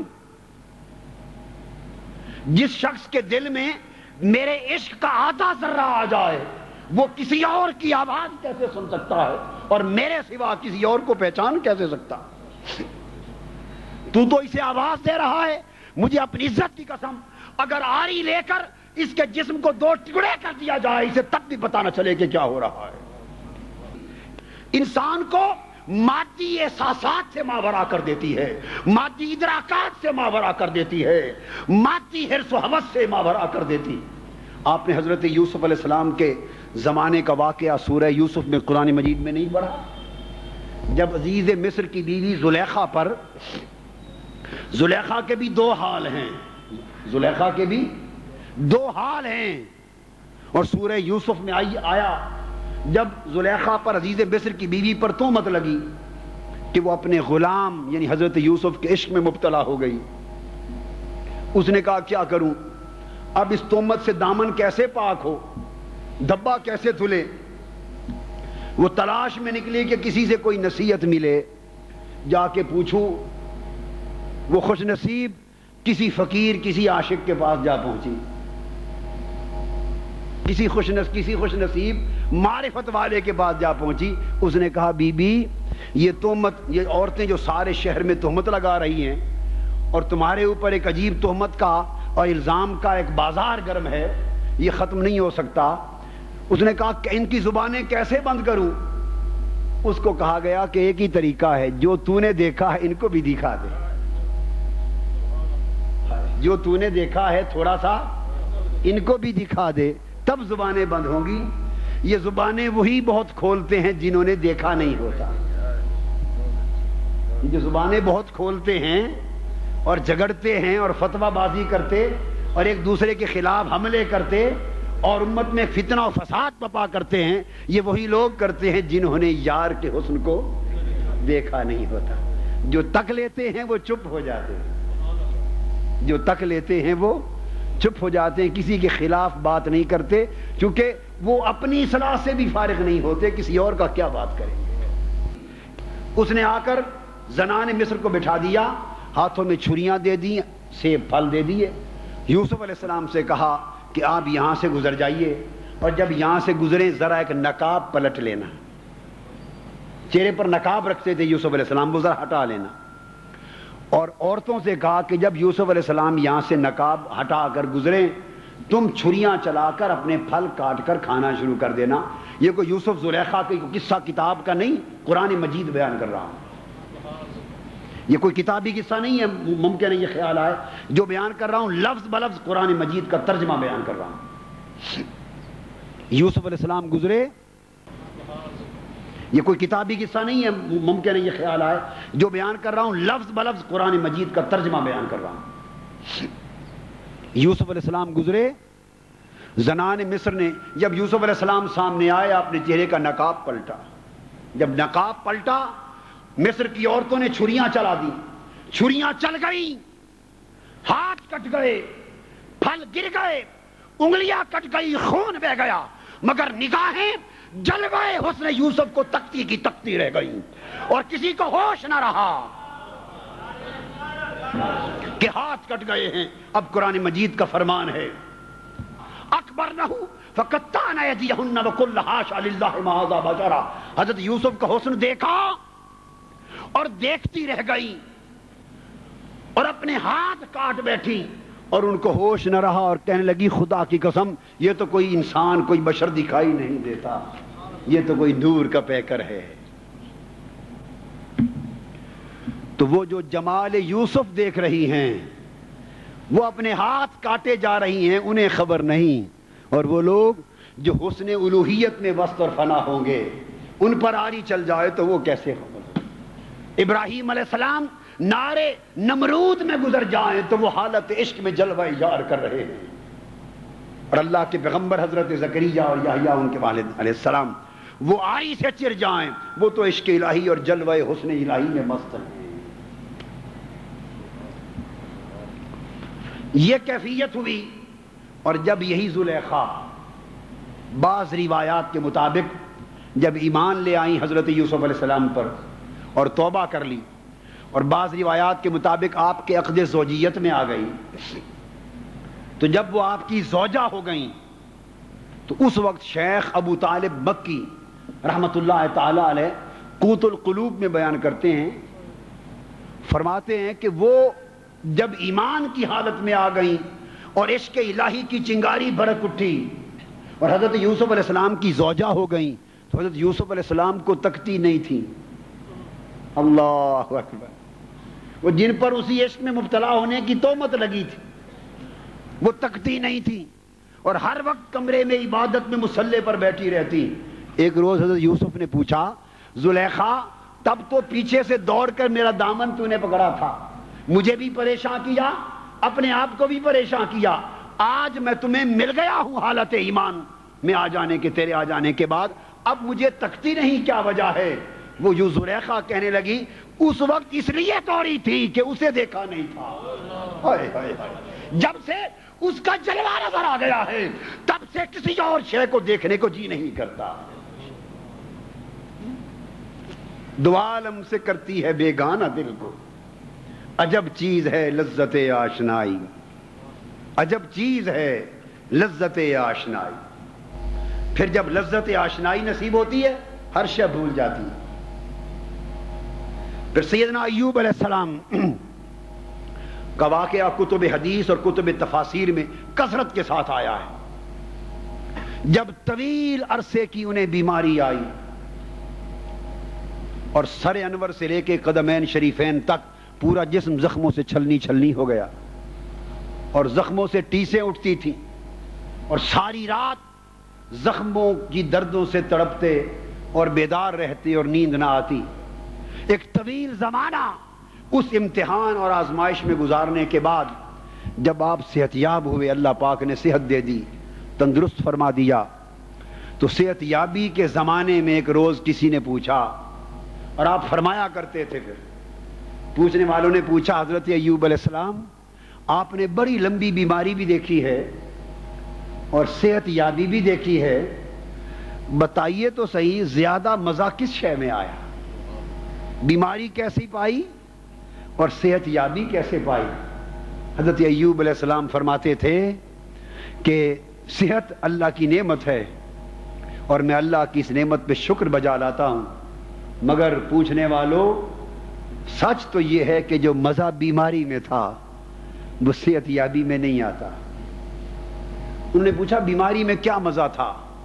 فرمانے لگے مزہ یہ تھا کہ جب بیماری بہت بڑھ گئی تھی اور زخم بڑے شدید ہو گئے تھے اور دردوں کی لہریں اور ٹیسیں اٹھتی تھیں اور اتنی درد بڑھتی تھی کہ تڑپا دیتی اور رات کو نیند نہ آتی، تو جب رات ہوتی اور درد کا ایک مرتبہ دور ہوتا تو اللہ پاک اپنی میٹھی میٹھی رس بھری آواز میں مجھ سے پوچھتے تھے، اور میرے کانوں میں میرے مولا کی آواز آتی تھی، اللہ پوچھتا تھا ایوب کیا حال ہے، درد بہت زیادہ ہے؟ بس اس کا ایک بار پوچھنا میری ساری رات اسی یاد میں گزر جاتی تھی۔ ہائے ہائے کیف حالک یا ایوب، ایوب تیرا کیا حال ہے؟ اور صبح پھر جب درد کی ٹیسیں لہریں اٹھتی، اس وقت جب شدت ہوتی درد کی تکلیف کی، ایک بار میرا مولا پھر پوچھتا ایوب اب کیا حال ہے، اب طبیعت کیسی ہے؟ تو صبح کی مزاج پرسی سے دن گزر جاتا اور شام کی مزاج پرسی سے رات گزر جاتی۔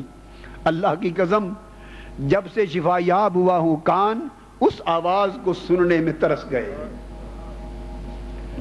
اس کی عیادت اور اس کی مزاج پرسی میں بیماری بھول گئی تھی، بلکہ بیماری بھی شفا لگتی تھی. اس محبوب کا ایک بار پوچھ لینا کہ ایوب کیا حال ہے، وہ بیماری شفا لگتی تھی، وہ دکھ بھی سکھ لگتا تھا. اور کسی نے کیا خوب کہا، عیادت کو آئے شفا ہو گئی، علالت ہماری دوا ہو گئی. عیادت کو آئے شفا ہو گئی، علالت ہماری دوا ہو گئی. تماشائے مقتل کو آئے تھے وہ، تماشائے مقتل کو آئے تھے وہ، تڑپنے کی لذت سوا ہو گئی. جب محبوب دیکھنے آیا کہ میرا عاشق کیسے قتل ہو رہا ہے، یا اس نے آ کے پوچھا کہ حال کیا ہے، فرماتے ہیں تڑپنے میں بھی لذت آ گئی اور بیماری میں بھی شفا آ گئی. دوستو، وہ لوگ جو اللہ رب العزت کی ذات سے تعلق عشق و محبت استوار کرتے ہیں، ان کا زاویہ نگاہ بدل جاتا ہے. جو اجر کے لیے عبادت کرتے ہیں ان کا زاویہ نگاہ اور ہوتا ہے. جو دنیا کے لیے عبادت کرتے ہیں ان کا زاویہ نگاہ اور ہوتا ہے. جو آخرت اور جنت کے لیے کرتے ہیں ان کا زاویہ نگاہ اور ہوتا ہے. وَرِضْوَانٌ مِّنَ اللَّهِ اکبر. اور جو صرف اللہ کی رضا اور اس کی خوشنودی اور اس کی ذات کے لیے کرتے ہیں ان کا زاویہ نگاہ کچھ اور ہوتا ہے. انہیں بیماری بھی شفا دکھائی دیتی ہے، انہیں دکھ بھی سکھ لگتا ہے، انہیں تکلیف بھی راحت لگتی ہے، اور ان کا تڑپنا بھی آسودگی بن جاتا ہے. سیدنا ابراہیم علیہ السلام اشد حبا للہ کا مظہر ہیں، اور کیفیت یہ ہے، یہ تو ہے ان کی بیماری راحت بن جاتی. اور جو لوگ عشق الہی میں اپنا تعلق اللہ سے استوار کرتے ہیں ان کا برتاؤ کیسا ہوتا ہے اللہ کی ذات کے ساتھ، اور اللہ کے نام پر ان کا رد عمل کیا ہوتا ہے، اور ان کی بندگی کی حقیقت کیا ہوتی ہے. سیدنا ابراہیم علیہ السلام کی نسبت ایک روز حضرت جبرائیل امین نے عرض کیا کہ مولا، تیرے بندے ابراہیم کی بڑی تعریف سنی ہے، اور سنا ہے کہ وہ تیرا بڑا عاشق ہے، تجھ سے بڑی محبت کرتا ہے. اگر اجازت دے تو میں جا کے ابراہیم کے عشق کا امتحان نہ لے لوں؟ اللہ پاک نے فرمایا جا لے لے. جبرائیل امین یا کوئی اور فرشتہ مکہ معظمہ آئے. سیدنا ابراہیم علیہ السلام اس وقت خانہ کعبہ کے اندر تھے، اس حجرے میں تھے. آپ کی بکریاں، ایک ریور تھا بہت بڑا، اور ہزارہا بکریوں کی تعداد تھی. جبرائیل امین آئے ایک انسانی اجنبی مسافر کے لباس میں، اور باہر آ کر بکریوں کے پاس کھڑے ہو کر بڑے درد و سوز بھری آواز میں کہا اللہ اکبر. اللہ کا نام لیا، اللہ کا نام لیا. سیدنا ابراہیم علیہ السلام کے کان پر اللہ کا نام جو آیا، تڑپ اٹھے، دوڑ کے باہر آئے. بڑی پیاری آواز تھی، پھر محبوب کا نام تھا. دوڑ کے آ کے پوچھا، وہ اجنبی شخص نظر آ رہا تھا، پوچھا کہ میرے اللہ کا، میرے محبوب کا نام کس نے لیا ہے؟ اس نے کہا میں نے لیا ہے. فرمایا ایک بار مجھے اپنے مولا کا، محبوب کا نام اور سنا دو. جبرائیل امین بولے ابراہیم، پہلے تو میں نے اللہ کا نام اپنی مرضی سے لیا ہے، اب اگر تیرے کہنے پر نام لوں تو بتاؤ کیا دو گے؟ سودا تو کرو نا مجھ سے، اب کیا دو گے؟ آپ نے فرمایا اتنا بڑا ریوڑ کھڑا ہے بکریوں کا، مجھے میرے اللہ کا نام سنا دو، آدھا ریوڑ، ہزارہا بکریوں کا آدھا ریوڑ تمہیں دے دوں گا. انہوں نے پھر نام لیا اللہ اکبر. آپ بھی ذرا آنکھیں بند کر کے ایک کیف اور سرور میں اور محبت سے دل کی گہرائیوں سے اس محبوب حقیقی کا نام لینا. آنکھیں بند کر کہیں اللہ اکبر. دل میں جھانک کر آنکھیں بند کر کے کہیں اللہ اکبر، اللہ اکبر، اللہ اللہ اللہ اللہ اللہ کا نام لیا. سیدنا ابراہیم علیہ السلام اللہ کا نام سن کے بے ہوش ہو کے گر پڑے، بے ہوش ہو کے گر پڑے. ضبط نہ رہا عشق الہی میں. جب ہوش میں آئے، اٹھے، بکریوں کا آدھا ریوڑ ان کے ہاتھ میں دے دیا. فرمایا لے جا. آدھا ریوڑ دے دی. پھر وہ لے کے چلنے لگا اجنبی وہ فرشتہ, تو پھر جا کے پکڑ لیا, کہا کہ جاتے جاتے ایک بار وہ نام پھر سنا دو, ایک بار وہ نام پھر سنا دو. انہوں نے پوچھا پہلے تو آدھا ریوڑ دے دیا تھا بکریوں کا, اب اگر اس کا نام لوں تو اب کیا دو گے؟ فرمایا آدھا ریوڑ جو بچ گیا ہے یہ بھی لیتے جانا, ایک بار اس محبوب کا نام سنا دو.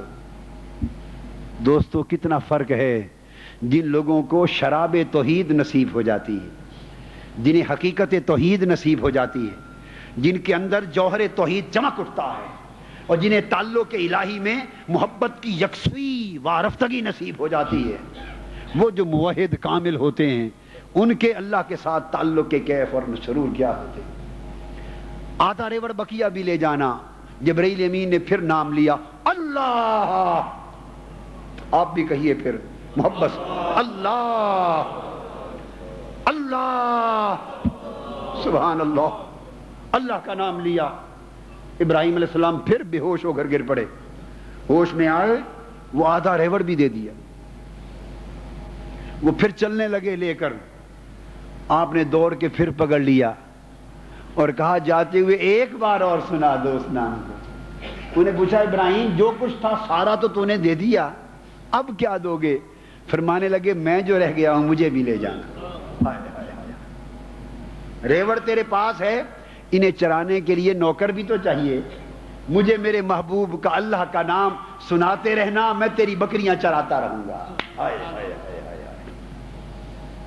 دو عالم سے کرتی ہے بیگانہ دل کو, عجب چیز ہے لذت آشنائی, وہ اپنے دل کو کوٹھا بناتے ہیں. عاشق لوگ, توحید کی حقیقت پانے والے لوگ دل کو کعبہ بناتے ہیں, گھر بناتے ہیں, اس کی صفائی کرتے ہیں. اور صفائی کر کے کس چیز سے صفائی؟ ساری خواہشوں سے صفا کرتے ہیں دل کو, ساری شہوتوں سے صفا کرتے ہیں, حرص و ہوس سے جھاڑو چلاتے ہیں عشق الہی کا, ساری خواہشیں نکالتے ہیں, ساری تمنائیں نکالتے ہیں, ساری آرزویں نکالتے ہیں. جب ہر تمنا, ہر آرزو, ہر طلب, ہر خواہش, ہر حرص, ہر لالچ دل سے نکل جاتا ہے اور دل خالی ہو جاتا ہے, پھر عرض کرتے ہیں مولا ہر تمنا دل سے رخصت ہو گئی, ہر تمنا دل سے رخصت ہو گئی, اب تو آ جا, اب تو خلوت ہو گئی, اب تو آ جا, اب تو خلوت ہو گئی. مولا دیکھ دل میں نے خالی کر لیا ہے, ہر تمنا دل سے نکل گئی, اب تو آ جا. قلب المومن عرش اللہ تعالی, پھر مومن کا دل اللہ کا عرش بن جاتا ہے, اللہ کا گھر بن جاتا ہے. جب یہ کیفیت تعلق باللہ میں نصیب ہوتی ہے تو دنیا و آخرت کی کوئی نعمت اللہ کے سوا مطلوب و مقصود نہیں رہتی. طبیعت ہر شے سے اونچاٹ ہو جاتی, ہر شے سے اونچاٹ ہو جاتی, کسی شے میں دل نہیں لگتا, بس دل تڑپتا رہتا ہے. پھر یہ دنیا مومن کا قید خانہ بن جاتا ہے. الدنیا سجن المؤمن, وہ قید کے دن گزارتا ہے اور اپنی وفات کے دن کا انتظار کرتا رہتا ہے کہ وہ دن آئے جس دن روح قفس انصری سے پرواز کرے, اس دن پردہ اٹھے اور میں حسن مطلق کا دیدار کر سکوں. موحد دنیا میں بے چین ہوتا ہے, صاحب توحید, صاحب عشق, صاحب محبت بے چین ہوتا ہے. اور حضور علیہ السلام نے فرمایا پھر یہ عاشق لوگ جنہوں نے دنیا اللہ کے لیے تج کر دی تھی, جنہوں نے زندگی اللہ کے لیے نظر کر دی تھی, سارے عیش و آرام اللہ کے لیے چھوڑ دیے تھے اور زندگی اللہ کی محبت میں, ذکر میں, طاعت میں, عبادت میں قربان کر دی تھی, یہ عاشقان الہی قیامت کے دن ہوں گے. ان کو مختلف طریقوں سے قیامت کے دن بلایا جائے گا. کبھی آواز آئے گی, وہ لوگ کہاں ہیں؟ تتجافا جنوبہم عن المضاجع, وہ لوگ جو میرے عشق میں اپنے پہلو راتوں کو بستر سے جدا کرتے تھے, وہ کہاں ہیں؟ قربان جاؤں مولا تیری اداؤں پر, تیرے پیار بھرے اندازوں پر, اپنے محبوں کے ساتھ تیری شفقتوں رحمتوں پر. مولا بدل بدل کے طریقے اپنے عاشقوں کا چہرہ دکھائے گا اہل محشر کو. وہ جو میرے عشق میں راتوں کو اٹھتے تھے وہ کہاں ہیں؟ وہ جو میری محبت میں روتے تھے وہ کہاں ہیں؟ وہ جو میری خاطر جان دے کر آئے ہیں وہ کہاں ہیں؟ عاشقان الہی اٹھیں گے، وہ جو مجھ سے محبت کرتے تھے وہ کہاں ہیں؟ ایک روز قیامت کے بعد جنت میں، حدیث پاک میں ہے، اللہ تعالیٰ فرمائیں گے اہل جنت کو فرمائیں گے جمع کر کے، اے جنت والو، ہائے میں نے جو تم سے وعدے کیے تھے کیا تم نے پا لیے؟ وہ کہیں گے مولا سب وعدے مل گئے، جن نعمتوں کا میں نے کہا تھا ساری مل گئیں؟ کہیں گے ہاں ساری نعمتیں مل گئیں، حور قصور مل گئے، باغات مل گئے، پھل میوے سب کچھ مل گیا۔ اللہ پاک پوچھیں گے اب جنت میں، میری جنت میں کوئی کمی تو نہیں؟ جنت والے کہیں گے مولا کوئی کمی نہیں۔ اللہ پاک پوچھیں گے راضی ہو، خوش ہو؟ کہیں گے مولا راضی ہیں، خوش ہیں۔ یہ مذاکرہ اور مکالمہ ہوگا اللہ کا اہل جنت سے۔ اتنے میں اللہ پاک دیکھیں گے کچھ لوگ ایک طرف چپ چپ بیٹھے ہیں، خاموش خاموش بیٹھے ہیں۔ اللہ تعالیٰ ان سے پوچھیں گے بھئی تم لوگ کیوں خاموش بیٹھے ہو؟ کیا تمہیں اس جنت میں کوئی کمی نظر آئی ہے؟ کیا کوئی وعدہ پورا نہیں ہوا؟ کیا کوئی نعمت پوری نہیں ملی؟ کیوں چپ ہو؟ عرض کریں گے مولا اجازت ہو تو گوش گزار کریں۔ اللہ پاک فرمائیں گے ہاں کہو۔ وہ کہیں گے مولا تیری جنت کی خیر اور تیری جنت کی نعمتوں کی خیر، یہاں حوریں بھی ہیں، قصور بھی ہیں، باغات بھی ہیں، چشمے بھی ہیں، نہریں بھی ہیں، میوے ہیں، پھل ہیں، سب کچھ ہے مولا، ہم چپ اس لیے ہیں کہ ہم ان کے لیے تو نہیں آئے تھے۔ ہائے ہائے، عاشق لوگ کہیں گے مولا ہم ان حوروں کے لیے تو نہیں آئے تھے، ہم ان باغوں کے لیے تو نہیں آئے تھے، ہم نہروں اور پھلوں اور میلوں کے لیے تو مولا نہیں آئے تھے۔ قربان جا، اللہ کو سب پتا ہے، وہ سب کچھ جانتا ہے، پھر پوچھے گا اچھا کس لیے آئے تھے، تمہاری کیا آرزو ہے؟ عرض کریں گے مولا ہم تو تیرا مکھڑا دیکھنے آئے تھے، ہم نے راتوں کی نیند ان حوروں کے لیے نہیں چھوڑی تھی مولا، تیرے لیے چھوڑی تھی، ہم نے نرم و گداز بستر ان باغوں اور میووں کے لیے نہیں چھوڑے تھے مولا، تیرے دیدار کے لیے چھوڑے تھے۔ تو نے ایک وعدہ کیا تھا کہ میں نے آنکھوں کی ٹھنڈک رکھی ہے راتوں کو جاگنے والوں کے لیے، اور وہ آنکھوں کی ٹھنڈک تیرا دیدار تھا۔ جب سے آئے ہیں سب کچھ مل گیا ہے مولا، ابھی تک تیرا مکھڑا دیکھنا نصیب نہیں ہوا، اور وہ نہ ملے تو ہمیں ان جنتوں میں مزہ نہیں ہے۔ اللہ پاک فرمائیں گے فرشتوں میرے دیدار کا انتظام کر دو، ان عاشقوں کے اور میرے درمیان پردہ ہٹا دو، پردہ اٹھایا جائے گا اور عاشقان الہی کو اس کا دیدار کرایا جائے گا۔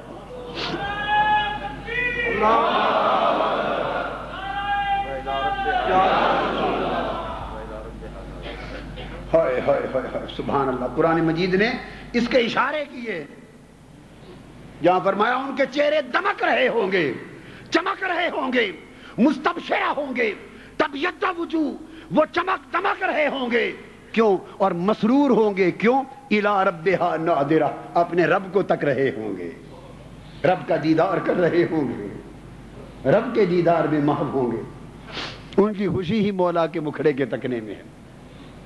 وَاصْبِرْ نَفْسَكَ مَعَ الَّذِينَ يَدْعُونَ رَبَّهُمْ بِالْغَدَاةِ وَالْعَشِيِّ يُرِيدُونَ وَجْهَهُ، ان لوگوں کے ساتھ جڑ جاؤ جو صبح و شام میرے ذکر اور عبادت میں مگن رہتے ہیں اور کسی اور لالچ میں میری عبادت نہیں کرتے، یریدون وجہہ، صرف میرے مکھڑے کے طلبگار ہوتے ہیں، میرے مکھڑے کے طلبگار ہوتے ہیں۔ حضرت رابعہ بصری رضی اللہ تعالی عنہ ایک روز بیمار ہو گئیں، شدت کا بخار آ گیا، شدت کا، اور اتنا بیمار ہوئی اترتا نہیں تھا بخار۔ کسی نے پوچھا حضرت بی بی صاحبہ سے، رابعہ بصری رضی اللہ تعالی عنہ سے پوچھا حضرت کیا وجہ ہے، بڑا سخت بخار آیا ہے اس مرتبہ، جا نہیں رہا۔ فرمانے لگی کہ یہ بخار اللہ کی ناراضگی کا بخار ہے، اللہ ناراض ہو گیا۔ پوچھا آپ سے اللہ ناراض ہو گیا؟ جنہوں نے غلامی کے زمانے میں بھی رب کی عبادت کبھی نہیں چھوڑی تھی، اور وہ عابدہ، زاہدہ اور عارفہ اور عاشقہ جن کی مجلس معرفت میں حضرت حسن بصری جیسے لوگ بھی چل کر آتے، آپ سے اللہ ناراض ہو گیا؟ یہ وہ رابعہ بصری ہیں کہ جب ابھی باندھی تھی، لونڈی تھی، خادمہ تھی کسی دنیا دار مالک کی، وہ رات بھر آپ سے اپنی خدمت لیتا اور ساری رات خدمت سے جب فارغ وہ سو جاتا، آپ خدمت سے فارغ ہوتی، غسل کر کے کپڑے صاف اجلے پہن کر مصلی پر آ جاتی اور سجدے میں گر جاتی. رات کے جو لمحے بچ جاتے وہ مولا کے حضور گزار دیتی. ایک روز وہ ان کے مالک جاگ پڑا، پچھلی رات کا وقت تھا، جاگ پڑا، اسے سسکیوں کی رونے کی آواز آئی. اس نے دیکھا رابعہ کہاں ہے، دیکھا کہ مصلی پر پڑی سجدے میں رو رہی ہیں. اس نے کان لگا کر سنا تو وہ عرض کر رہی تھی، مولا تو مالک ہے، تیری مرضی، تو نے میرا مالک دنیا دار بنایا، وہ رات کا زیادہ حصہ تو اپنی خدمت میں مجھے رکھتا ہے اور جب وہ فارغ کرتا ہے تو دیر ہوتی ہے تب تیرے حضور حاضر ہوتی ہوں. مولا کاش ایسا بندوبست کر دیتا کہ ہر وقت تیرے حضور رہتی. وہ سجدے میں یہی بات مانگ رہی تھی. مالک رو پڑا. اس نے کہا کہ رابعہ تو مالک ہونے کے قابل تھی، میں غلام ہونے کے قابل تھا، آج سے تمہیں آزاد کر دیا. رابعہ بصری فرماتی ہے مجھ سے اللہ ناراض ہو گئے. پوچھنے والوں نے پوچھا آپ سے کیسے ناراض ہوئے؟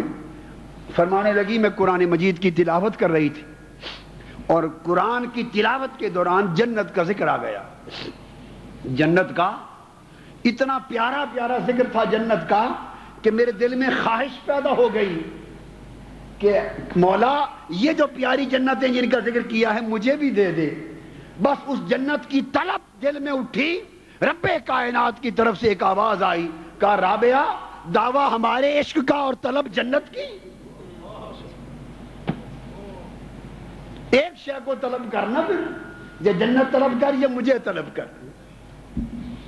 بس اس ناراضگی کی وجہ سے بخار آ گیا ہے. تو دوستو جن کا تعلق اللہ تعالیٰ سے عشقی اور حبی ہوتا ہے اور وہ شراب توحید کے جام پیتے ہیں، ان کا طرز عمل، زاویہ نگاہ، انداز عبادت، انداز اطاعت جدا ہوتا ہے. تو میں نے عرض کیا حقیقت توحید دو چیزوں کے جمع ہونے کا نام ہے، ایک عشق الہی، محبت الہی، اور ایک خوف و خشیت الہی. یہ دونوں کیفیت انبیاء کی ہیں، صحابہ و اہل بیت کی ہیں، ائمہ اطہار کی ہیں، اولیاء کبار اور صلحاء اعظام کی. سیدنا یحییٰ علیہ السلام خشیت میں مشہور ہیں. وہ خشیت الہی کے پیکر تھے. ان کے دلوں میں ایک طرف عشق الہی کے چراغ جلتے ہیں، ایک طرف خوف و خشیت الہی کے چراغ جلتے. حضرت یحییٰ علیہ السلام ابھی چھوٹے سے بچے تھے، 4-5 سال عمر تھی، معمولی تھوڑی عمر تھی، معصوم بچے تھے، تب بھی خوف الہی اور خشیت الہی میں روتے اور تڑپتے تھے. کبھی جنگلوں میں نکل جاتے اور کبھی غاروں میں جا کر دیر تک اللہ کے خوف سے روتے رہتے. ایک روز 2-3 دن گزر گئے، گھر سے نکلے اور غار میں کہیں روتے روتے بڑا وقت گزر گیا. آپ کی والدہ ماجدہ پریشان ہوئی، آپ کی تلاش میں نکلیں اور تلاش کرتے کرتے آپ کے پیچھے آ پہنچی. جب قریب آئیں آپ کی والدہ ماجدہ، انہوں نے دیکھا کہ چھوٹا سا معصوم یحییٰ علیہ السلام، 4-5-6 سال کی عمر کا معصوم بچہ سجدے میں زاروں قطار قیامت کا ذکر کر کے اور خوف الہی کا ذکر کر کے رو رہا ہے اور تڑپتا جا رہا ہے. ماں کی مامتا تھی، تڑپ اٹھی، قریب آئی اٹھانے کے لیے. قدموں کی آہٹ کی آواز آئی، حضرت یحییٰ علیہ السلام اٹھ گئے اور قیامت کا اور آخرت کا غلبہ، خوف الہی کا غلبہ ایسا تھا کہ اس خوف کے غلبے میں اٹھے تو سمجھے کہ شاید ملک الموت آ گیا ہے جان قبض کرنے. اور اٹھ کر کہنے لگے ملک الموت مجھے تھوڑی مہلت دے دے، میری والدہ پریشان ہوگی، میں جا کے ان سے مل آؤں. اتنے میں آپ کی والدہ بولی بیٹا یا میں خود والدہ ہوں تیری اور پریشان ہو کے تلاش کرتی کرتی ادھر آ گئی ہوں. بیٹے تیری عمر تو ابھی 4-5 سال ہے، معصوم ہو، آخرت کے خوف سے اتنا کیوں روتے ہو؟ اللہ کا اتنا خوف اس عمر میں کیوں ہے؟ ابھی کیا ضرورت ہے اتنا رونے کی؟ فرمانے لگے امی جان بتائیں اگر قیامت کے دن اللہ پاک نے یہ فیصلہ کر دیا مجھے نہ بخشنے کا اور مجھے دوزخ میں ڈالنے کا، یہ خود فرما رہے ہیں، ان کو حق ہے اپنی زبان سے اپنی بندگی کے مقام پر عاجزی میں جو کہیں حق ہے. ہمیں حق نہیں ہے، ہمیں حق. فرمانے لگی اللہ نے ایسا فیصلہ فرما دیا تو کیا آپ مجھے بچا لیں گی؟ والدہ نے کہا بیٹے اگر اللہ فیصلہ کر دے تو میں تو نہیں بچا سکوں گی، میری کیا مجال کہ بچا لوں. فرمانے لگی امی جان اگر کل قیامت کے دن آپ مجھے بچا نہیں سکتی تو آج رونے سے بھی منع نہ کریں، مجھے آخرت کا سامان پیدا کر لینے دیں. یہ عشاق خشیت الہی میں تڑپنے والے لوگ تھے. حضرت عمر بن عبدالعزیز رضی اللہ تعالیٰ عنہ کتنے نامور سے ہو گزرے ہیں، تابعی اور تبع تابعین، اور تابعین میں بڑا اونچا مقام پانے والے ہیں، اور کتنے عظیم خلیفۃ المسلمین ہوئے ہیں، حتیٰ کہ بعض لوگ ان کو 5واں خلیفہ راشد کہتے ہیں. اتنے عظیم خلیفہ ہوئے اسلام کے. حضرت عمر بن عبدالعزیز کا حال یہ تھا کہ ہر رات عشاء کی نماز کے بعد ان کے گھر میں محفل گریہ وزاری منعقد ہوتی. حضرت عمر بن عبدالعزیز کے گھر عشاء کے بعد پورے شہر کے عالم، اور عالم وہ جو خدا کا خوف رکھنے والے تھے. عالم ہوتا ہی وہ ہے جو خدا کے خوف اور خشیت کا پیکر ہو، جو خدا کی محبت و طاعت اور معرفت کا پیکر ہو. جسے خدا کی محبت و معرفت اور جسے خدا کا خوف و خشیت نصیب نہیں وہ عالم کہلانے کا مستحق نہیں ہے. ہمیں کیا خبر کہ علم کیا ہے؟ علم خشیت سے وجود میں آتا ہے. انما یخشی اللہ من عبادہ العلماء. اصل علماء تو صرف وہی لوگ ہیں جو خشیت الہی کے پیکر ہیں، جو اللہ کے خوف سے ڈرتے رہتے ہیں، سہمے رہتے ہیں، تڑپتے رہتے ہیں، اور اللہ کو پکارتے ہیں خوفاً و طمعاً. کبھی اس کے خوف سے روتے ہیں، کبھی اس کی محبت اور رحمت کی امید میں روتے ہیں. تو سارے شہر کے لوگ، علماء، عشاق، ذاکرین جمع ہوتے اور عشاء کی نماز کے بعد حضرت عمر بن عبدالعزیز کے گھر، اور اتنا روتے اور رونے کی اتنی آوازیں آتی کہ ایسے لگتا جیسے اس گھر میں کوئی میت ہو گئی ہے. یہ خلیفہ وقت کا حال تھا حضرت عمر بن عبدالعزیز کا. اجتماعی طور پہ مل کر اتنا روتے اللہ کو اور آخرت کو یاد کر کے کہ لگتا جیسے میت کا حال ہے. اور قرآن مجید کی تلاوت کر رہے تھے ایک رات، اور جب خوف الہی اور آخرت کی اور عذاب آخرت کی آیت آتی، آیت پڑھتے تڑپتے اور گر کے بے ہوش ہو جاتے. اور کئی بار ایسا ہوا عمر بن عبدالعزیز عشاء کے بعد خشیت الہی میں بے ہوش ہوئے اور نماز فجر میں جا کے ہوش آئے. ساری رات تڑپتے رہے. آپ کی زوجہ کئی بار پانی کے چھینٹے مارتی آپ کو.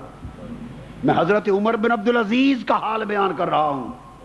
ان کی زندگی کا ایک رخ آپ نے سنا ہے، شاید عشق الہی اور خشیت الہی کا یہ رخ نہیں سنا ہوگا. تلاوت کر رہے ہیں قرآن مجید کی، آیت آئی یوم یکون الناس کالفراش المبثوث وتکون الجبال کالعہن المنفوش، کہ کیا حال ہوگا قیامت کا جب لوگ بکھرے ہوئے دانوں کی طرح پھیل جائیں گے اور پہاڑ دھنکی ہوئی روئی کی طرف ہو جائیں گے. بس یہ الفاظ آئے، ایک چیخ نکلی اور تڑپ کر بے ہوش ہو کر گر گئے، اور دیر تک صبح کے طلوع ہونے تک بے ہوش رہے.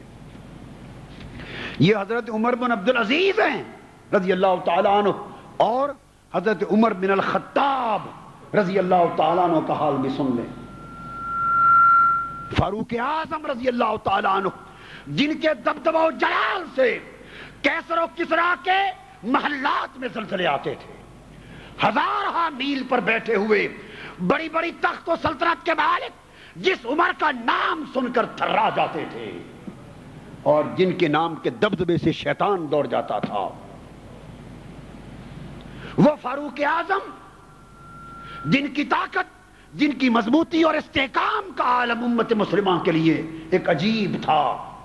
خشیت الہی میں ان کے رونے تڑپنے کا حال یہ تھا کہ قیامت کا اور عذاب آخرت کی کوئی آیت آ جاتی، پڑھ کے بے ہوش ہو جاتے، اور کئی بار کئی دن بستر پہ پڑے رہتے، اور خشیت الہی کے رونے کے باعث اتنا روتے تڑپتے کہ صحابہ ان کی عیادت کو آتے تھے. سیدنا فاروق اعظم رضی اللہ تعالیٰ عنہ کی خشیت کا یہ حال تھا.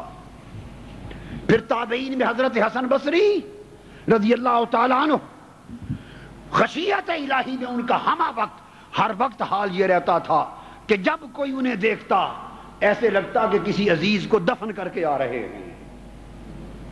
حزن و ملال کی کیفیت، غم کی کیفیت، عشق و محبت الہی میں رنگ زرد رہتا اور خوف و خشیت الہی میں رونگٹے کھڑے رہتے. اور آپ یہ فرمایا کرتے حضرت حسن بصری رضی اللہ تعالیٰ عنہ، اپنے دور کے تابعین اور تبع تابعین کو، عظیم لوگوں کا دور تھا، ان سے فرماتے لوگوں صحابہ کرام کا عشق و محبت الہی میں حال یہ تھا کہ اگر تم انہیں دیکھ لیتے تو دیوانہ سمجھتے. عشق الہی میں صحابہ کرام کا حال یہ ہو چکا تھا، محبت الہی میں صحابہ کرام کی کیفیت یہ ہو چکی تھی، اگر تم انہیں دیکھ لیتے تو دیوانہ سمجھتے. اور ہمارا حال یہ ہو چکا ہے کہ وہ تمہیں دیکھ لے تو مسلمان بھی نہ سمجھے. سمجھیں یہ کیسے مسلمانوں کا دور آ گیا ہے. ہائے، یہ آج سے 1200 برس پہلے کا حال بیان ہو رہا ہے، اور ہمارا شمار پھر کن لوگوں میں ہوگا. اور خشیت الہی کا کیف و کیفیت، اگر محبت الہی اور خشیت الہی آ جائے، تکبر کا بت ٹوٹ جاتا ہے، غرور کا بت ٹوٹ جاتا ہے، انانیت ٹوٹ جاتی ہے، نفسانیت ٹوٹ جاتی ہے، بندہ شکستہ ہو جاتا ہے، ریت کی طرح نرم دل ہو جاتا ہے، عاجز ہو جاتا ہے، متواضع ہوتا ہے، منکسر ہوتا ہے. اور ہم تکبر کے بت نظر آتے ہیں. انانیت ہے، نفسانیت ہے، غرور ہے. ہم میں سے جس کا حال پردہ اٹھا کے دیکھو وہ کہتا ہے مجھ سے بڑا فرعون کوئی نہیں ہے، مجھ سے بڑا نمرود کوئی نہیں ہے. انا الحق کے لفظ ہم میں سے ہر ایک کا نفس کا بت بلا رہا ہے. یہ نفس میں خستگی کیوں نہیں آ رہی؟ تکبر کیوں ختم نہیں ہو رہے؟ نفرتیں کدورتیں ہمارے اندر سے کیوں نہیں جا رہی؟ اور عاجزی، خستگی، تواضع، انکساری اور شرمساری یہی بندگی ہے. یہ کیوں نہیں آ رہی؟ اس لیے کہ خدا کی خشیت نہیں رہی، محبت نہیں رہی. زبانی کلامی باتیں بہت ہیں مگر دل کی وادی سوکھ گئی ہے، روکھ گئی ہے. جن کا حال یہ تھا حضرت حسن بصری، وہ اس طرح کے مسلمان تھے کہ ایک روز آپ آ رہے ہیں، حضرت امام حسن بصری رضی اللہ تعالیٰ عنہ عظیم الشان تابعی آ رہے ہیں، کسی نے آپ سے سوال کر دیا. اب ذرا اندازہ کر لیں یہ سوال کوئی ہم سے کر دے تو ہمارا حال کیا ہو. تیش میں آ کے شاید اسے کچا کھا ڈالیں، اس کے قتل کے در پہ ہو جائیں، ہماری انانیت کا بت تیش میں آ جائے. سوال کیا تھا؟ کسی نے پوچھا حسن بصری بتاؤ آپ اچھے ہیں یا آپ سے کتا اچھا ہے؟ حسن بصری سے پوچھا آپ بہتر ہیں یا بولیے کتا بہتر ہے. اب یہ سوال ہم سے ہو جائے تو آپ خود سوچ رہے کہ کیا حال ہوگا ہمارا. اس لیے کہ خشیت کے کنویں سے پانی نہیں ملا کھیتی کو، محبت کے کنویں سے پانی نہیں ملا، اب یاری نہیں ہوئی. امام حسن بصری نے جواب دیا. اب عاشقوں کا جواب بھی سن لو اور خاشعین کا جواب بھی سن لو. حسن بصری فرماتے ہیں ہاں اللہ کے بندے، اگر قیامت کے دن میرا اللہ راضی ہو گیا مجھ سے اور اس نے مجھے معاف کر دیا پھر تو میں اچھا ہوں، اور اگر میرا مالک راضی نہ ہوا تو پھر کتا ہی اچھا ہے. ہائے ہائے، مالک راضی نہ ہوا تو پھر کتا ہی اچھا ہے، اور اگر مجھے میرے مالک نے معاف کر دیا اور راضی ہو گیا ہاں پھر میں کہوں گا کہ میں اچھا ہوں. یہ کیفیت امام حسن بصری رضی اللہ تعالیٰ عنہ کی. اور دوستو حضرت بابا فرید الدین گنج شکر رحمت اللہ علیہ پاک پتن شریف والے، انہوں نے اسرار الاولیاء میں ایک جوان عاشق کا ایک تذکرہ کیا ہے، واقعہ کیا. وہ فرماتے ہیں ایمان افروز بات ہے کہ ایک جوان تھا جس کی ساری زندگی اللہ کی محبت و خشیت اور طاعت و عبادت میں گزر گئی. ساری رات کمرے میں چھپ کے اللہ کی عبادت کرتا رہتا، دن بھر نگاہیں نیچی رکھتا، زندگی میں کوئی گناہ سرزد نہ کیا اور ایک لمحہ اللہ کی یاد اور عبادت سے غفلت میں نہ گزارا. عبادت گزار، شب زندہ دار اور بلند مرتبہ ولی، عاشق الہی، اس کی وفات کا وقت آیا، جب فوت ہونے لگا، اٹھتے بیٹھتے اللہ کے خشیت میں روتا رہتا، ہر گھڑی عبادت میں مگن رہتا۔ وفات کا وقت آیا تو اپنی والدہ کو بلایا اور کہا امی جان میری 3 درخواستیں ہیں، آپ سے پوری کر دیں۔ وصیت کی، بیٹا کیا درخواست ہے؟ عرض کرنے لگے امی جان ایک درخواست تو یہ ہے کہ اب میرا وقت قریب ہے، جب میری روح قفس انصری سے پرواز کر جائے، مر جاؤں، تو میرے گلے میں آپ میری والدہ ہیں، میرے گلے میں رسی ڈال لینا، جب میں مردہ ہو جاؤں میری میت کے گلے میں رسی ڈال کر گھسیٹنا اس گھر کے صحن میں، اور زبان سے کہنا کہ جو لوگ اللہ کے نافرمان ہو جاتے ہیں ان کا حشر یہ ہوتا ہے۔ میری زندگی اللہ کی نافرمانی میں بیتی، وہ لوگ جن کی کوئی رات عبادت سے غفلت میں نہیں گزری، جن کی زندگی کا کوئی لمحہ غفلت میں نہیں گزرا، جن کی پوری زندگی سراپا خشیت و عبادت الہی ہے، یہ وہ کہہ رہے ہیں لاش کو گھسیٹ کر کہنا زبان سے جو لوگ اللہ کے نافرمان ہوتے ہیں ان کا حشر یہ ہوتا۔ اور دوسرا امی جان میرا جنازہ رات کو اٹھانا، کیونکہ میں گناہگار آدمی ہوں، معلوم نہیں چہرے کا حال کیا ہو، کئی لوگ مجھے دیکھ کر انگلی کھڑی نہ کر لیں، اور جب مجھے قبر میں دفن کر لیں تیسری درخواست یہ تھوڑی دیر آپ میری قبر پہ کھڑی رہنا، کیونکہ مجھے معلوم ہے عذاب ہوگا، مجھے عذاب ہوگا، آپ نیک والدہ ہیں، شاید آپ کے قدموں کی برکت سے اللہ پاک کچھ معافی فرما دے۔ یہ 3 وصیتیں کی، اس کے بعد اس اللہ کے عاشق کی روح پرواز کر گئی، وفات ہوئی، والدہ نے حسب وعدہ ایک ہلکی پھلکی سی رسی ڈالی گلے میں تاکہ وعدہ پورا کر لوں، اور ابھی رسی ڈالی نہیں تھی گلے میں اور گھسیٹنا تو دیر کی بات تھی، آتے ہوئے غیب سے آواز آئی اے اس عاشق الہی کی والدہ رسی چھوڑ دے، یہ خدا کا دوست تھا، یہ خدا کا دوست تھا، اور خدا کے عشق اور اس کی دوستی میں رخصت ہوا۔ اللہ کے دوستوں کا حشر بڑا اونچا ہوتا۔ اس کے بعد باقی وصیتیں کیا ہونی تھی؟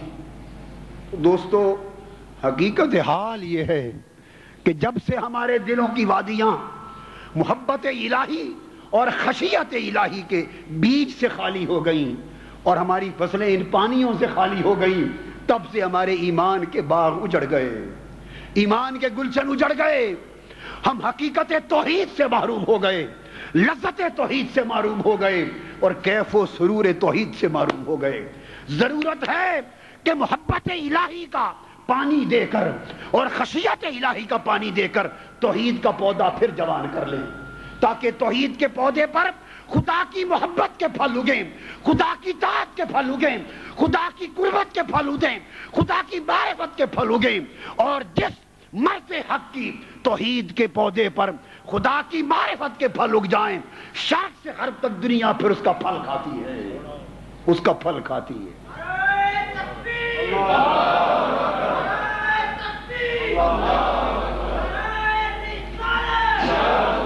اور دوستو یہ بات یک طرفہ نہیں ہے، تم رب کائنات سے محبت کر کے دیکھو، اس کے خوف و خشیت میں رو کے دیکھو، اس کی محبت اور خشیت میں رونے والے کا آنسو کا پہلا قطرہ زمین پر بعد میں گرتا ہے، اللہ کے حضور قبولیت پہلے پاتا ہے۔ عشق و محبت الہی میں تڑپ کے دیکھو، بندہ رب سے محبت بعد میں کرتا ہے، رب بندے سے محبت پہلے کر لیتا ہے۔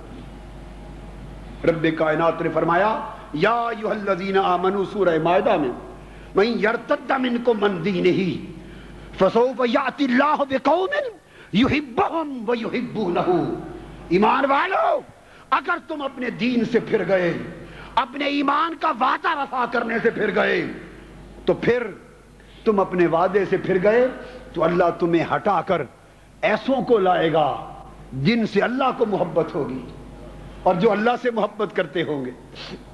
آپ نے دیکھا اہل توحید، اہل ایمان اور اہل دین کی علامت ہی رب کائنات نے محبت کو قرار دیا، فرمایا یحبہم ویحبونہ، پہلے اللہ محبت کرتا ہوگا ان سے، پھر بندے محبت کرتے ہیں۔ جب بندہ اللہ سے محبت کرتا ہے، حضرت ابو ہریرہ روایت کرتے ہیں، صحیح بخاری اور صحیح مسلم میں متفق علیہ حدیث ہے، حضور علیہ السلام نے فرمایا ان اللہ اذا احب عبدا دعا جبریل، جب اللہ پاک کسی بندے سے محبت کرتا ہے تو اللہ تعالیٰ جبرائیل امین کو بلاتے ہیں۔ سن لے غور سے، ایک ہے بندے کا اللہ سے محبت کرنا، یہ بندے کا حق توحید ہے جو اللہ کے لیے ادا کر رہا ہے، اور ایک ہے پھر اللہ کا بندے سے محبت کرنا۔ ہم نے اللہ سے محبت کر کے نہیں دیکھا، اگر ہم اللہ کی محبت کی لذت سے آشنا ہو جائیں، خدا کی قسم ساری لذتیں بھول جائیں، سارے کیف بھول جائیں، سارے سرور بھول جائیں، سارے نشے بھول جائیں۔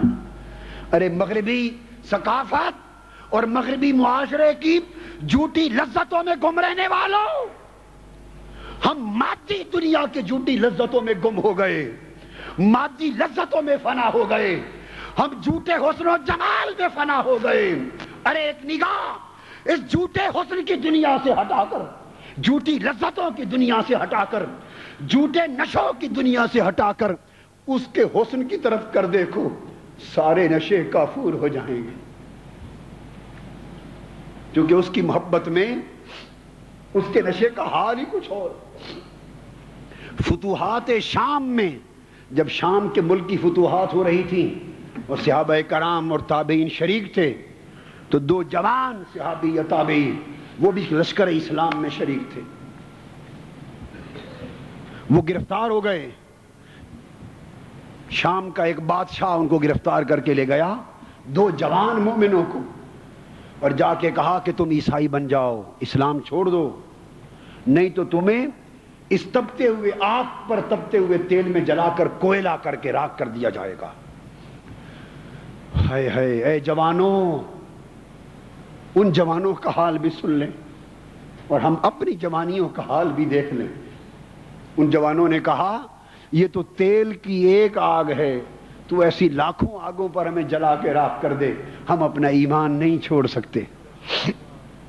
اس نے ایک بھائی کو اٹھایا، پھینک دیا اس تیل کے جلتے ہوئے کڑاہے میں، وہ جل کر کوئلہ بن گیا، راکھ ہو گیا، اور کہنے لگا دوسرے بھائی کو کہ تم بھی تیار ہو جاؤ، ایسا ہی حشر ہو جائے گا، مذہب چھوڑ دو اسلام کا، نہیں تو ابھی تمہیں جلا کے راکھ کر دوں گا۔ انہوں نے کہا میں تو بےتاب ہوں، کاش اس بھائی سے پہلے مجھے جلایا ہوتا۔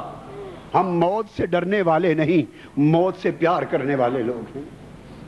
ہم زندگی سے پیار نہیں کرتے، موت سے پیار کرتے ہیں، اس لیے کہ موت کا پردہ اٹھنے کے بعد اس کا دیدار ہوتا ہے۔ چنانچہ اس کو بھی آگ میں ڈال کر ختم کیا جانے لگا تو وزیر اعظم نے تھام لیا، اس نے کہا بادشاہ سلامت، ایک اچھا جوان پہلے ہم ضائع کر بیٹھے، اس کو ضائع نہ کرو، مجھے دو، میں کوشش کرتا ہوں اس کو عیسائی بنا لوں گا۔ وزیر اعظم لے گیا، اس کی جوان بیٹی تھی دوشیزہ، خوبصورت بیٹی تھی، غیر شادی شدہ، اس کو جا کے کہا بیٹی یہ تمہارا امتحان ہے، بڑی خوبصورت بیٹی تھی، یہ جوان ہے، جتنے دن چاہو لے لو، الگ تھلگ باغ اور محل میں رہو، کوئی تمہیں انٹرفیئر نہیں کرے گا، بس جو چاہو کرو، اس مسلمان جوان کو عیسائی بنا دو۔ اس خوبصورت دوشیزہ نے کہا ابا جان کتنا وقت ہے؟ انہوں نے کہا 40 دن لے لو بیٹا۔ اس نے کہا 40 دن تو بڑی مدت ہے۔ اسے اپنے حسن پر ناز تھا، اپنی دل ربائی پر فریفتہ تھی، گھمنڈ تھا۔ اس نے کہا میں تو 1 ہفتے کے اندر اس کو عیسائی بنا دوں گی، بیٹا لے جاؤ۔ وہ دونوں ایک محل میں باغ میں چلے گئے، ساری نعمتیں راحتیں ان کو آسائشیں دے دی گئیں، اور کوئی پوچھنے والا نہیں۔ 2 جوان ہیں غیر شادی شدہ، خوبصورت جوان ہیں، تنہا دن رات ایک محل میں رہ رہے۔ وہ سج دھج کر وہ جوان دوشیزہ اس کی سامنے آتی، اور وہ مومن جوان کیا کرتا، صبح روزہ رکھ لیتا اور سارا دن روزہ رکھ لیتا اور سارا دن قرآن کی تلاوت میں مگن رہتا، آرام کے وقت آرام کر لیتا، بقیہ وقت قرآن کی تلاوت میں مگن رہتا، اور آنکھوں سے آنسو چھم چھم گرتے رہتے۔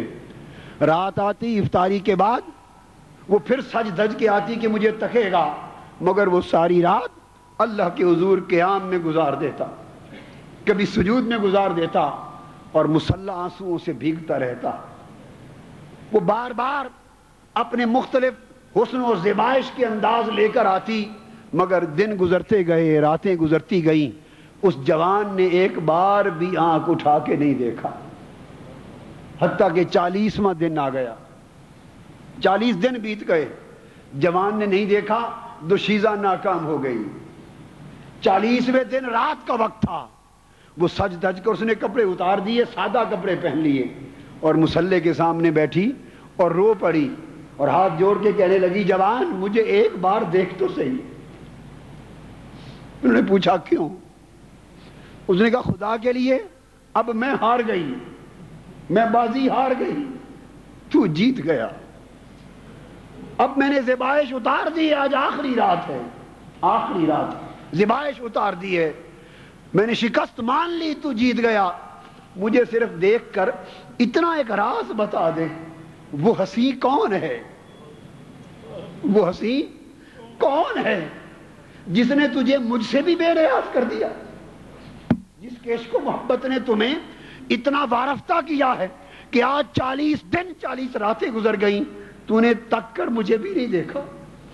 اس وقت اس جوان نے نگاہ اٹھائی اور کہا، جن کی نگاہوں میں گنبد خضرا کے جلوے سما جائیں وہ کسی اور حسن کو تکنا گوارا نہیں کرتے۔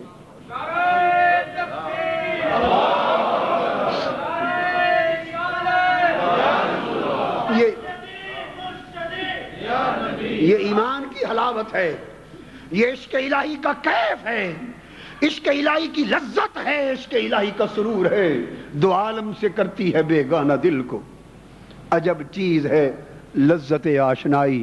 اس دوشیزہ نے کہا، اس ہنسی کا مجھے بھی متوالا بنا دے، مجھے بھی اسی کا عاشق بنا دے، کیا طریقہ ہے؟ اس نے کہا پھر پڑھ لا الہ الا اللہ محمد رسول اللہ۔ مسلمان ہو گئی کلمہ پڑھ کے۔ باپ آیا صبح، پوچھا بیٹا مقصد میں کامیاب ہو گئی؟ کہنے لگی ابا جان مبارک دے، میں کامیاب ہو گئی، وہ اصل کامیابی پا گئی تھی۔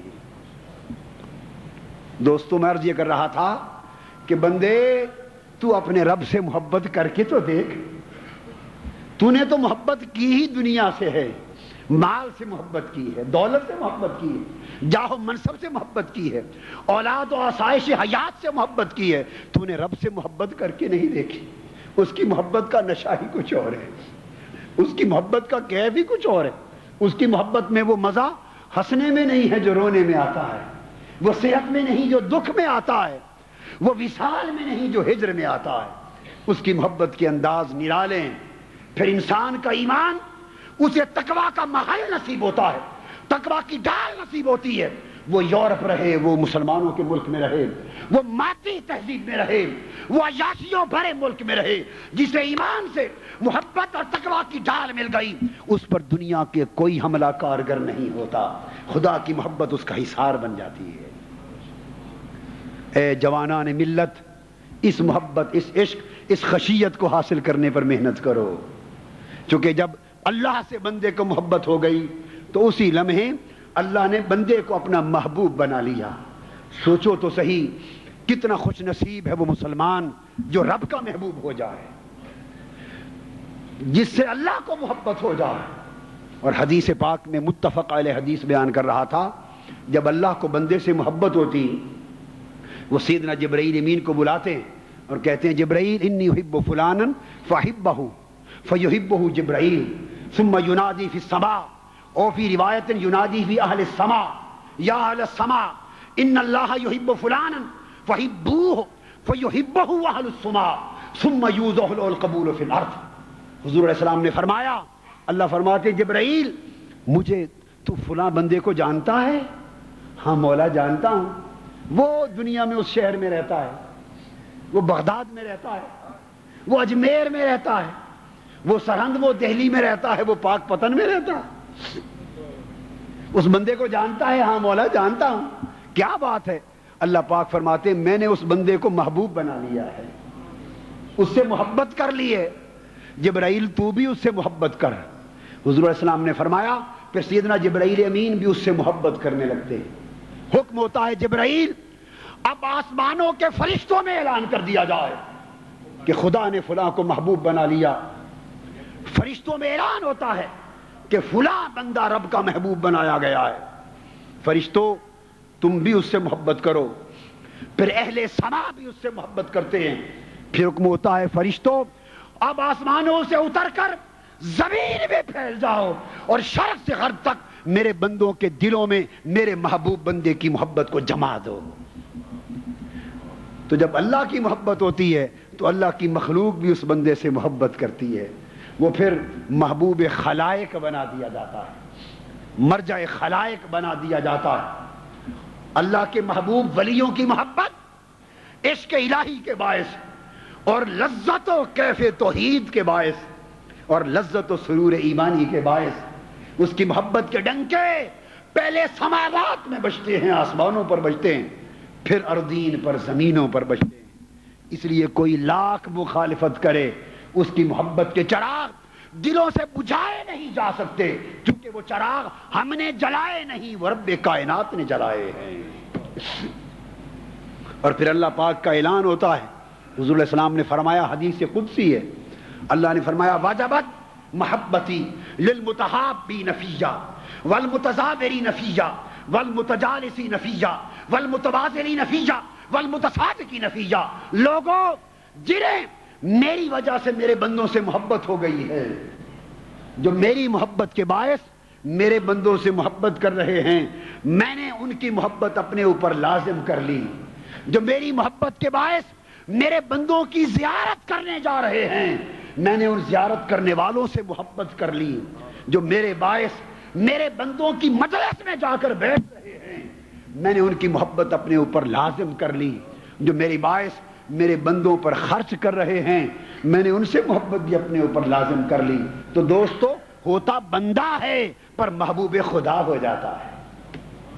علامہ اقبال اسی کیفیت کو تو فرماتے ہیں کہ جب بندہ محبیت الہی کے مقام سے اٹھ کر محبوبیت الہی کے مقام پر فائز ہوتا ہے تو ندا آتی ہے، یہ خودی کا بلند کرنا ہے کہ خودی کو کر بلند اتنا کہ ہر تقدیر سے پہلے خدا بندے سے خود پوچھے بتا تیری رضا کیا ہے، پھر خدا بندے سے اس کی رضا پوچھتا ہے، بندہ مرتضی ہو جاتا ہے، اسے آواز آتی ہے یا ایتھا النفس المطمئنہ ارجعی الی ربک راضیۃ مرضیہ فادخلی فی عبادی وادخلی جنتی، اے میرے بندے تو نے نفس مطمئنہ پا لیا، آجا میں تجھ سے راضی ہو گیا، تو مجھ سے راضی ہو گیا، اے مجھ سے راضی ہونے والے اور میری رضا اور میری محبت پا لینے والے میرے بندے، آ میرے بندوں میں شامل ہو جا اور میری جنتوں کے دروازے تجھ پر کھل گئے، جس باغ میں چاہتا ہے جا خیمہ لگا لے۔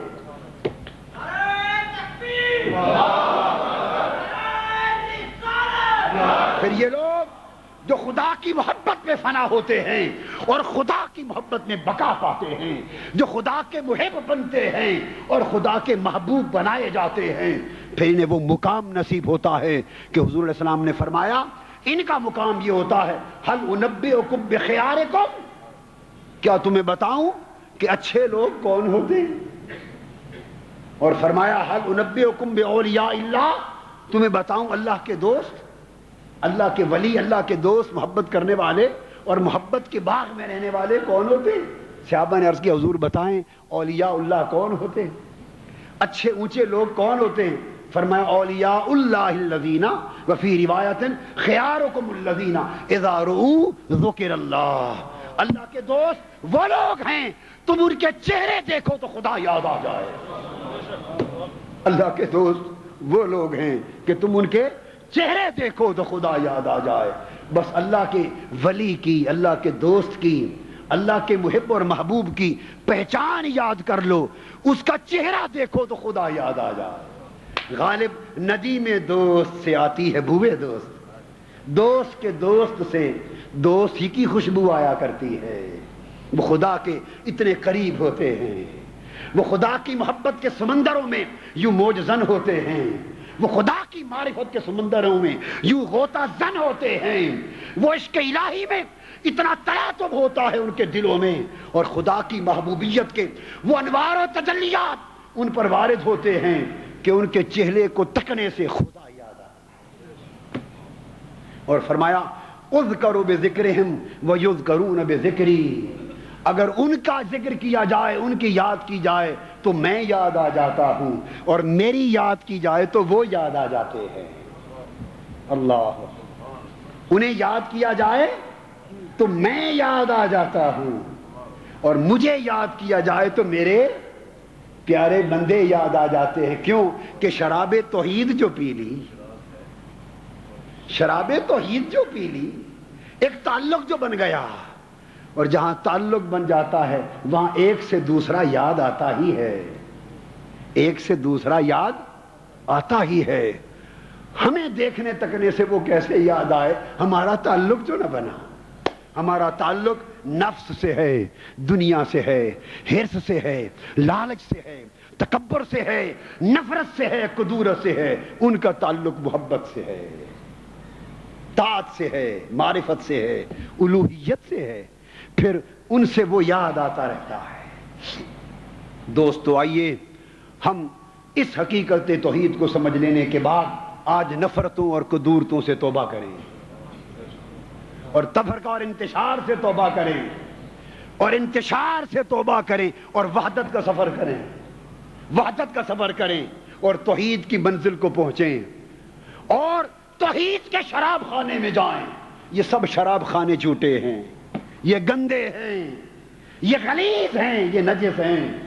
ایک عرش پر شراب خانہ ہے توحید الہی کا، معرفت الہی کا، انوار و تجلیات الہی کے ورود کا، وہ میں خانہ توحید جو فرشتے پیتے ہیں، جو ملائک پیتے ہیں، جو ارواح انبیاء جو شراب توحید پیتے ہیں۔ آؤ اس میں کے رند بنے، اور میں توحید کے جام پیے، اور اس کی لذت توحید میں مست ہوں، اور نور ایمان سے خود کو روشن کریں، اور خدا کی محبت و معرفت اور اس کی خشیت و طاعت سے اپنی زندگیوں کو بدل لیں۔